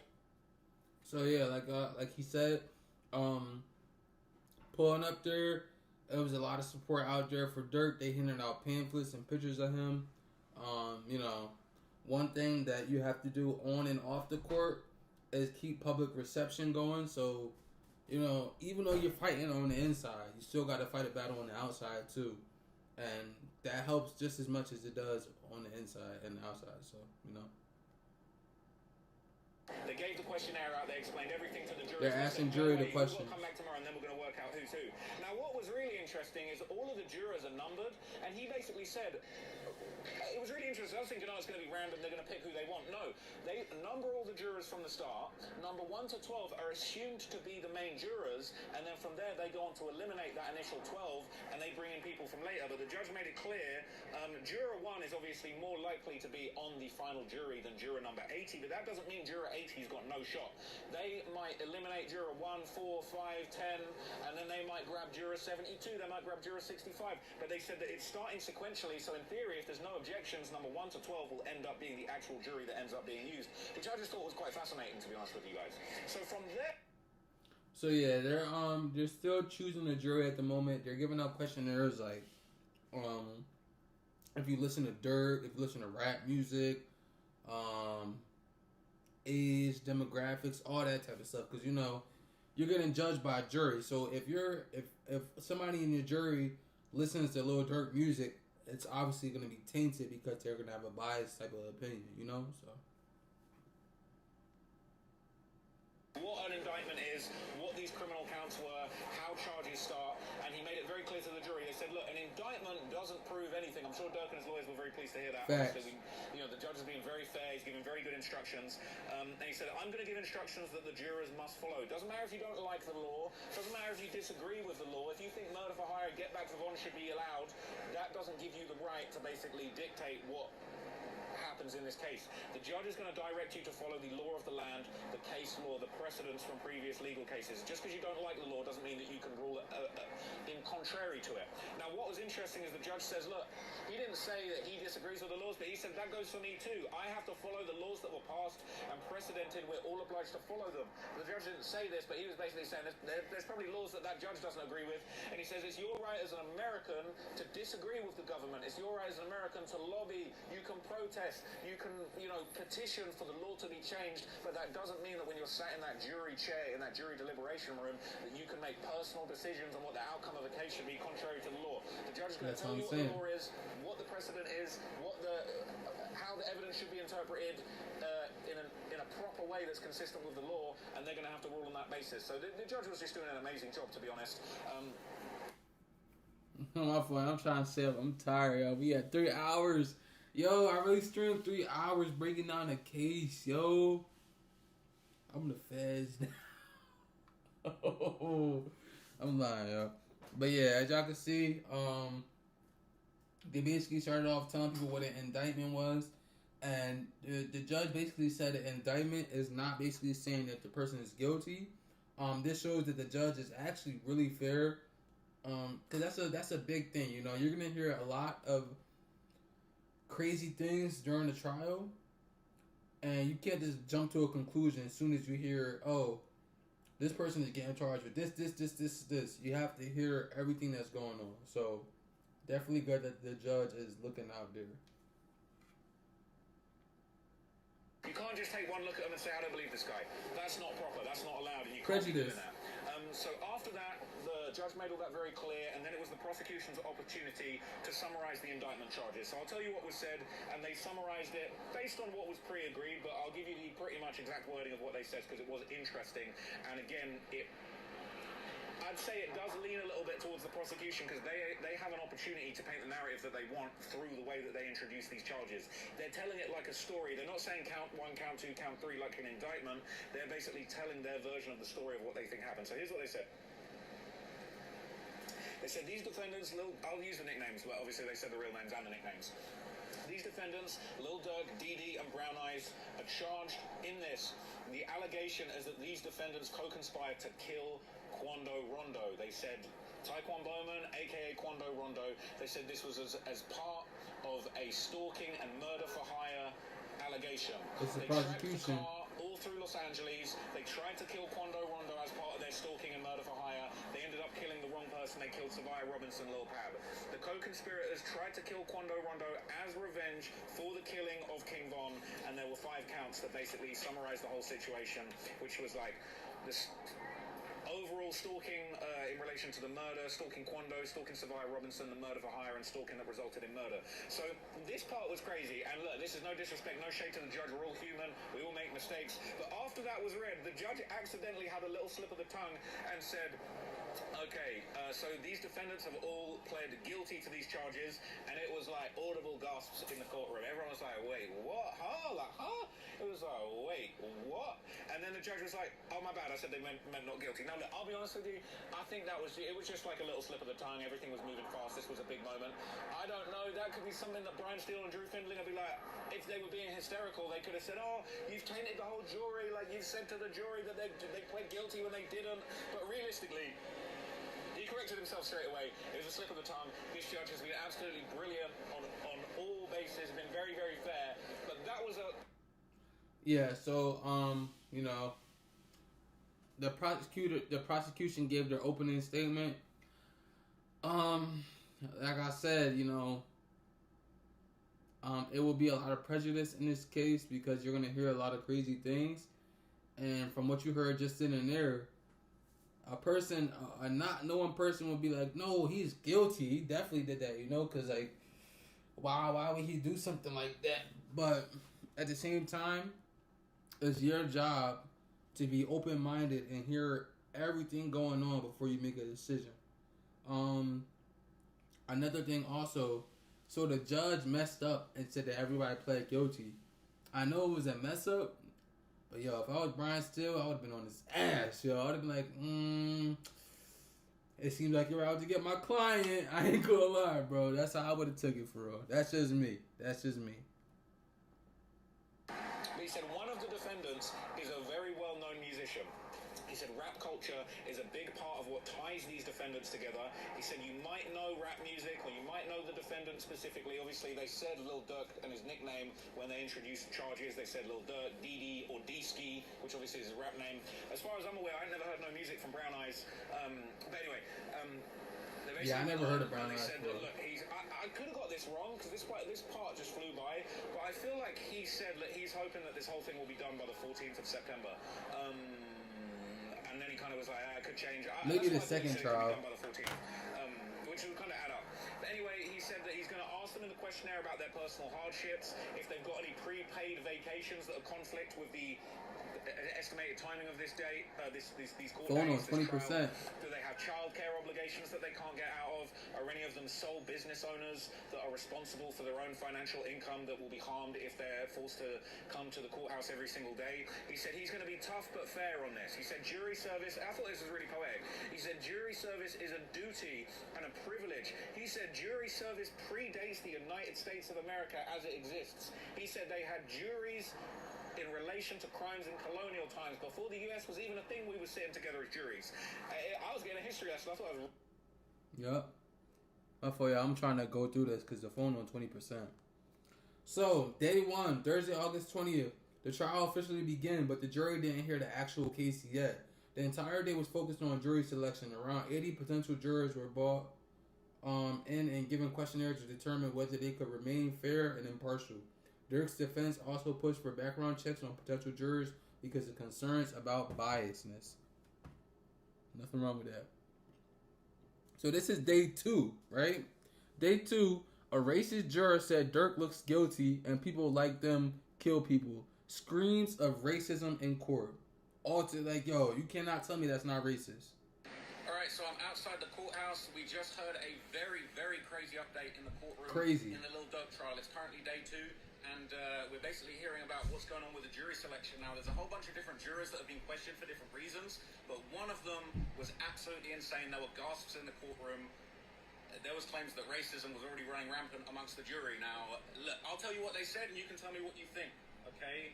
They basically brought up, the defense brought up the fact that apparently one of the jurors, and I won't say which juror, I won't say the number or anything like that, it doesn't really matter at this stage, but one of the jurors apparently claimed in their questionnaire that by just looking at the defendants, they looked guilty.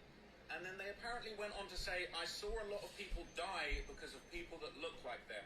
Now, there were literally gasps in the courtroom. That's racist, There was bro. various people that said that's racist. They didn't yell it, but people like, it's racist, like calling it out, saying racist, racism, what the hell? And after that, the judge said something very interesting. Now, I'm sure everybody is going to be reporting about this statement that was made. I don't think the judge was condoning what was said. I don't think the judge was backing the racism in any sort of way. The judge was being very fair and impartial. But what the judge did say is he said, look, I'm not going to disqualify this juror immediately. I'm going to make further inquiries. He said, unfortunately, due to the climate in America and due to the, basically a lot of these opinions and things that are spread around America, a certain way of thinking, he says, unfortunately, he didn't say this, but, he inferred that, maybe due to institutional racism, certain groups, obviously all the defendants in this case are African-American, certain groups being persecuted. He said, it's very unfortunate and sad, but many Americans do feel like these defendants might look guilty. These defendants might be of a certain background. So I wonder if he white. Does have guilt presumed against them. He wasn't condoning it, but he said that he will inquire further. He said that he is going to kind of get to the bottom of it. He's going to ask them about the situation, and they very well maybe struck off. And he said something along the lines of like, I could basically strike, potentially, depending on how they respond to these questions, I could strike them off and put them on a much more boring civil case. So I don't think that's any kind of punishment, but it sounds like if there's really a racist juror. My fault, y'all. I gotta go through this because I don't want the phone to die. But yeah, in my opinion, that's definitely racist. I think the judge actually kicked him off, so that's good. But you don't need nobody like that on the trial. That's asking for a guilty verdict. Like, at that point, bro, you showing what you was. Like, I'm not gonna lie, I couldn't be on this trial. They'll probably see my videos like, oh, no, get him the fuck out of here, bro. Get him going. Like, nah. He's saying he look racist. Get him out, bro. We don't got no need for that right now. So the second video, judge furious at Durk fans for handing out free Durk postcards in court. said they could be prosecuted for contempt. Want Lil Pop's family too. So, day 2 of the Lil Durk trial, we're going through jury selection. I'm not going to lie, things got off to an insane start. The judge was furious. The judge was very, very, very upset. And I'm going to tell you what happened. And the reason why might surprise you. I don't know if this was in reference to... I don't know who told the judge. I don't know who's telling out here, okay? There might be some people telling in the courtroom on other people in the courtroom. But the judge, basically, one of the first things the judge said, he said, I'm very upset. I'm going to admonish people that were distributing free Durk material. Remember in the last video I showed you these that were going around? These free Durk postcards that were apparently being handed... Well, not apparently. I'm telling now, okay? We were in the courtroom and there were people from, supporting Durk. Somebody had a magazine that had printed up like a free Durk magazine. I would have took one too. Read it. They weren't giving it out, but they were letting people have a look through it. And they said there'd be more copies available. But they gave out these free Lil Durk postcards, right? I got given a few of these. And I mentioned it in my last video. I don't know how the judge got wind of that. I don't know if other people brought it up, but the judge was furious. He said that he's not happy with people distributing free Durk materials. He said public opinion being disseminated inside of the courtroom is grossly improper. It's out of line. You can't be in there trying to influence people. He said as Americans, you can have your opinions, you can have your views, you can express them online, but what you can't do is go into a courtroom and lobby for a certain result or contact a juror, or even the possibility that one of these might have been left behind somewhere that a juror might have seen it was apparently grossly improper. Now, he basically said, look, this is a common sense requirement. I shouldn't even have to tell you this, but this is super out of line. And he said, yo, you guys might be in big trouble for this. He said, this is a common sense requirement. He said, if I hear about this going on again, you could be removed from the courtroom and prosecuted for contempt of court. So these folks giving out these free Durk things, I get where your heart is coming from, but like that apparently is improper. You got to stop. Ross wants Durk to be guilty though. So free Lil Durk campaign, judge ain't going for it. And what was interesting, before you say he's biased, he did say, he said, look, if Lil Pap's family was doing the same thing, hanging out, cook Lil Durk pamphlets in the courtroom, he said he would be just the same. He said he would be looking at contempt of court, he would be looking at having them removed. Doesn't matter if it's Durk's family, Durk's friends, Lil Pap's family, doesn't matter if young... As he should though, and these is the magazines, the pamphlets they was giving out. I definitely do get where the judge is coming from, because at the end of the day, like I said, it's a fight in the courthouse, but outside the courthouse as well. Your public perception is everything. As much as the judge will say to the jurors, don't look on the media outside or the news or anything, it's going to be hard not to see it. You feel me? And there might be some people that see it and don't voice that they seen it, So they got to do whatever they can to keep everything in order or keep that away from them so they don't see. So, that could possibly taint the person's, how they viewing the case. So, you definitely can't do that. You can't, I see where their hearts is, and, I support it. So, free Durk. But I don't want y'all to get arrested, so be careful. A Durk fan was actually in the jury. One said that they read his Wikipedia. So I'm outside the courthouse. It's day 2 of the Durk trial, and we've got some more interesting updates on some of the potential jurors. Now, it might be some good news for Durk, because it sounds like there are actually a couple Durk fans potentially amongst the jury. There was a reference to one juror who had apparently answered the questionnaire saying that they had admitted that they had actually looked at Lil Durk's Wikipedia page. Now, the judge kind of raised a bit of an eyebrow to that one and said, we're going to have to find out when they looked at Durk's Wikipedia page. If they went home after I told them not to, and looked at Durk's Wikipedia page after being told what this trial was all about, that's going to be a problem. But if it just so happens that they trying to put everybody in jail previously, then that might be able to run. Now, there was apparently another person who was a bit more familiar with Durk's music, and this could go either way. This could either be really good for Durk, or this could be devastating for Durk. They basically said somebody had actually mentioned that they were aware of one of the bond rulings in the case. They didn't say specifically who, but they were closely enough following the case of Durk to know that either Durk or Didi or any of the guys specifically had been denied a bond. They basically said, look, that's not necessarily indicative of prejudice, but we've got to try and get to the bottom of and find out, exactly what was known. And apparently somebody else actually discussed knowing a lot about the case that actually led up to the murder itself. So I believe one juror actually said that, they had listened to Durk's music in the past, and the judge kind of said, he's not sure if that's going to be relevant. But what was said that was actually pretty crazy is that apparently somebody had said that they were aware, I believe this is more or less what they said. They were aware of the trauma that had led up to the incident. Now, I don't know if that means that they're referring to, you know, Lil Durk's street trauma. Obviously, raps in all of his albums about the street trauma, the horrible things that he went through growing up, the dozens of friends that he's lost to the streets, or if that's specifically referring to the death of King Von and basically how, you know, the trauma of losing King Von and D-Thang might have led Durk to do these things. Now, all of these jurors, they're going to be questioned further. There's going to be kind of more interrogation as to what they actually know very soon. I don't know if we're going to hear from the jurors. Yeah, so in my opinion, I don't think the judge is gonna let them stay. They don't already showed their hand. But one of my questions about that is like, they can't read your thoughts. So if you a Durk fan, and I'm not saying, look, listen, I'm not saying go out and lie on jury duty and everything, but I'm just saying like, they can't tell you what you think. Like, do they go on your phone and see what you listen to? Like, you feel me? Like, how are y'all going to tell me if I'm a Durk fan or not? If that makes sense. Now, granted, you know, the dude that said he understands the trauma, what led up to it, he definitely got to go. You know, he's going to be biased to the situation. Either on one side or not, he could be biased either way.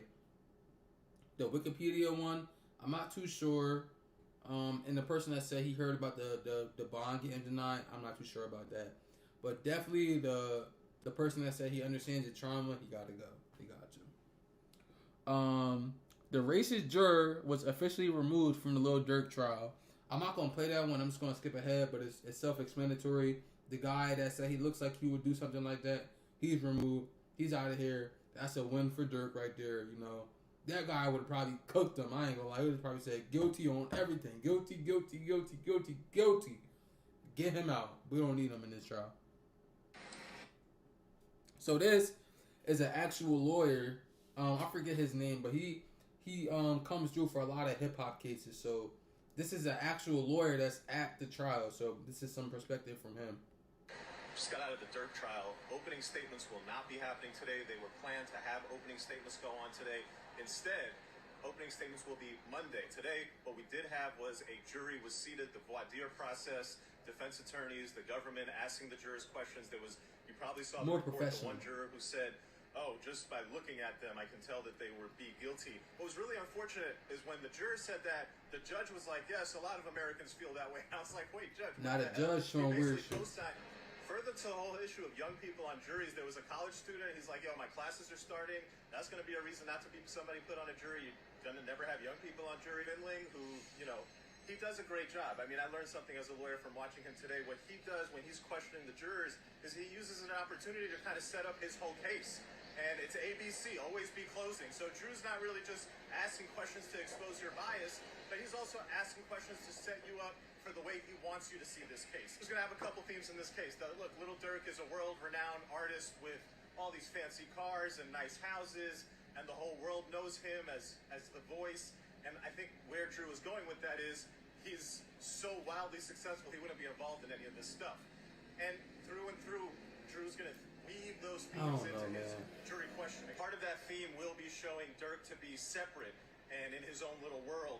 I think it's going to be important for the defense to be careful that they don't undercut themselves by defending the case as kind of a united team, which kind of happens at some points where the defense attorneys defer to Drew Finling like he's going to carry all the water, whereas they kind of need to keep things separate. Once they picked all the jurors, the judge gave the standard instructions, swearing them in, walking them through the... I was listening to it, one point that did come out that I should clarify.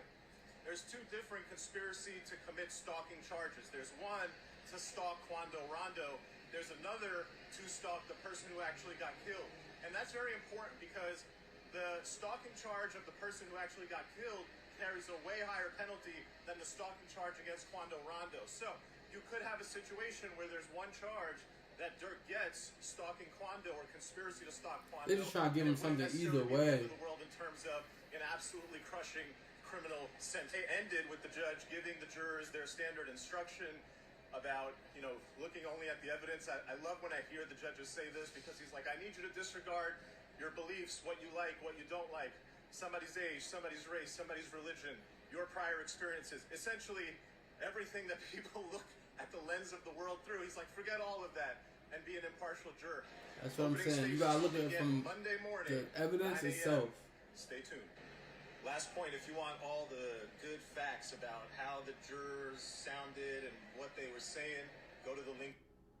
I'm definitely gonna tap in with him more, but you know, he said it there, right then and there. You know, that's a lot of things going on in this case. I really do. I don't know, man. Like how he said they gave him 2 charges for stalking. I feel like they know either one might not stick, so this one will. So they trying to like throw something at him. Even the 2 trials back to back. If you beat this one, cool. You ain't gonna beat the second one. Like that's what I feel like they doing. So it's weird. I feel like the Feds playing a real tricky game right now, but only time gonna tell for real. So day 2, right? Friday, August 21st. Jury selection continued, and the attorneys questioned potential jurors about their opinions on Lil Durk. Gang culture, rap music, and violent lyrics. Since prosecutors are expected to use some of Durk's music and videos as evidence, one potential juror was dismissed after reportedly saying that Durk and the other defendants looked guilty to him and that he couldn't remain impartial. Like, that's ridiculous, bro. Like, you don't even need to be in the world, for real, for real. I'm not saying, like, off yourself, but, like, bro, you look at people like that, like, you don't even need to be here for real, in general. By the end of day 2, the court had successfully selected a 16-person panel, 12 jurors, and 4 alternates. No witnesses had testified, and the jury had not yet heard the government's evidence. Opening statements were pushed to Monday, August 24th. And I can't wait for this, y'all. Like, this is going to be good for real. So to break it down, basically, day 1 was building the jury. Day 2 was finishing the jury plus testing potential jurors for bias. Monday is going to be the actual case that begins with opening statements. So despite all the attention surrounding the trial, the jury has not actually heard the prosecution's full case against Durk yet. That starts on Monday. Now, in my opinion, before I end the stream, I do want to say something about my input on the situation, and I hope my phone don't die, but some things that I noticed, right? So, with Durk's music, I feel like Durk puts music out according to how he's feeling, right? A lot of people put music out based on themes or just a concept of an album. I think every one of Durk's tapes had a feeling to it, right? The Voice, obviously, that's when Vaughn passed away. And I think D-Thing as well. That tape was full of a lot of heartbreak and, like, disappointment, in my opinion. Like, he was going through a lot. Like, if y'all know the songs, like, Switched Up, Let 'Em Know, Kanye Crazy, Not the Same. Like, yo, even the intro, The Voice, like, I feel like he's giving, like, a therapy session. And it's crazy because he did a therapy session with Alicia Keys down the line. But I do feel like that tape was more, like, the hurt that came from that year, for real, for real. Now, I feel like they put The Voice of the Heroes out because, once again, when this whole situation happened with Vaughn, this happened in Georgia, right? Quanda Ronda's from Georgia. So was Lil Baby. And I feel like maybe, like, when this whole thing happened, and I'm not trying to solve no case or anything, but I do feel like Durk felt like he had to get a lot of people, like, and some people consider Atlanta just Georgia itself, like how Philly is considered PA, but it's really Pennsylvania, but people just say Philly. I feel like when you think about Georgia, you think about Atlanta. Durk had to get everybody he could on his side, like, and I'm not even saying he clicked up, but he did a joint tape with Lil Baby, and he solidified his status with them, right? So that tape was just him getting in good, and this is in my opinion. That tape was him getting in good with everybody on the Georgia side. You feel me? After that, we got 7220, right? This is a more personal album. This is Durk trying to really keep pushing into that mainstream bubble and get away from the drill. You feel me? Give a more personal perspective of what's going on, you know? It's not really so much sad. I feel like it's him trying to just get by and ignore the comments, right? Now, after that tape, we got Loyal Bros, too, right? with the 7220 tape, like I said, it was way more personal, but we still had them songs on there. Them certain drill songs, we had them ones on there. You feel me? I think Durk was definitely struggling with trying to stay away from it. You feel me? Just ignore the comments. It was hard for him. You feel me? Loyal Bros 2 is just full of, yo, I'm not even gonna say incrimination, but like the vibe of that tape, even the cover, bro. The cover is a bunch of people in hoods with OTF chains and everything. You feel me? Loyal Bros, people that's loyal to OTF, right?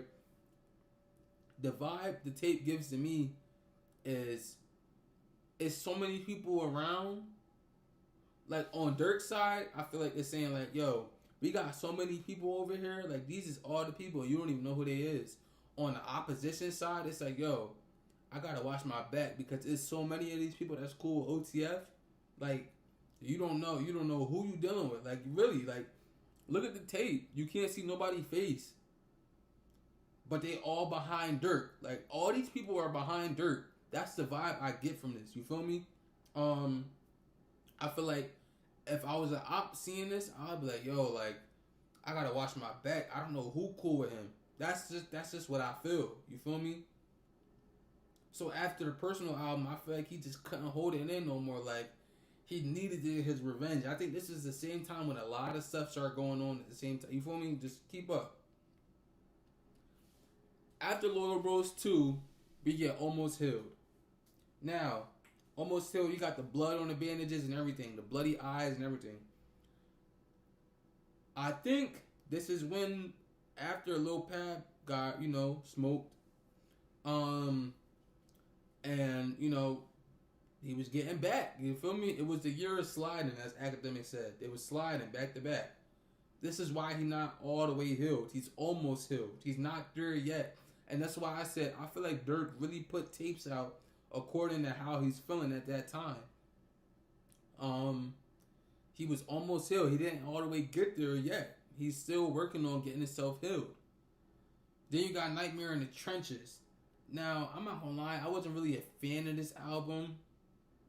It was good. I like Smirk Carter and everything, and Alicia Keys' song and everything, but I wasn't really a fan of this tape. I like Loyal Bros 2 more than I like Nightmare in the Trenches. But even the tape, it looks like somebody's stuck behind something. Like you stuck in the streets, like you can't get out. Like you feel me? That's the vibe I'm getting. Like you're trapped. You suffocated by the streets. So you go from almost healed, like I'm not all the way there yet. I'm getting the get backs, but I'm not there yet. To I'm stuck, I'm suffocated in the streets. That's what I'm getting. Just hear me out. Just go with me. And then we got this. Deep Thoughts. Durk is in jail. He's fighting this trial. He's fighting what's going on. And it's just him and his thoughts, Not as many drill songs. You still got the hard songs, but you could tell he ain't really put his best ones on there, Now, I don't know if Durk recorded all these songs before all these situations or what. But like I said, I definitely feel like Durk is a person that put tapes out according to his emotions. And some of the songs on the tapes reference certain things. I think that whole The Voice tape was recorded at that time. Because it's just too many songs that just go with the vibe. You feel me? Deep Thoughts, it's just him sitting with his thoughts. That's what it is, He's in the cell. That's what he's doing right now. So, if you just look at all the tapes from then to now, you see a consistent pattern, or you at least get a story in your own head. You don't even gotta listen to the songs. Definitely listen to them to get a better outlook on them. But you don't even gotta listen to the songs. Just look at the covers and just come up with a story, The Voice was filled with hurt. After The Voice came out, the Voice of the Heroes, the hero is something that the collab tape. That's him getting cool with Georgia, finding his ties. You feel me? Locking in with Baby, 4PF, everybody. 7220 come out. He trying to ignore it. It's more personal. You feel me? Giving a little insight on Durk. After that, Loyal Bros 2, Get Back's going crazy. You don't know who to trust. You feel me? Everybody getting the drops. You don't know who to look out. You gotta watch your back. You don't even know who cool with Durk. You feel me? Almost Hill comes out. He's almost Hill because they're getting them get backs. They sliding. They doing what they got to do. You feel me? It's happening. They getting there. Nightmare in the Trenches. He almost Hill, but he's suffocated by the streets. It don't feel good. Like he's stuck. He's stuck in the streets. Good night, gang. Good night, bro. You still in here? I didn't even know you still in here. He's stuck. You know, he's letting it eat him up, and now we got Deep Thoughts. He's stuck in jail. Y'all do with that as you want. Take it how you want, but that's just my personal theory. But yeah, we streamed pretty late, 3 hours and 30 minutes. I did good. I like that. I'm satisfied. I'm low-key tired. I'm real life tired. I'd rather troll you. It's too late. I'm done. I'm about to clock out. So yeah. Hopefully y'all enjoyed this video. Y'all enjoyed the breakdown. Oh, I got the 10%. So yeah, it's time to shut the phone off too. I will see y'all on Monday for sure when day 3 happens with the trial. And just stay tuned for more content. I appreciate y'all. Peace.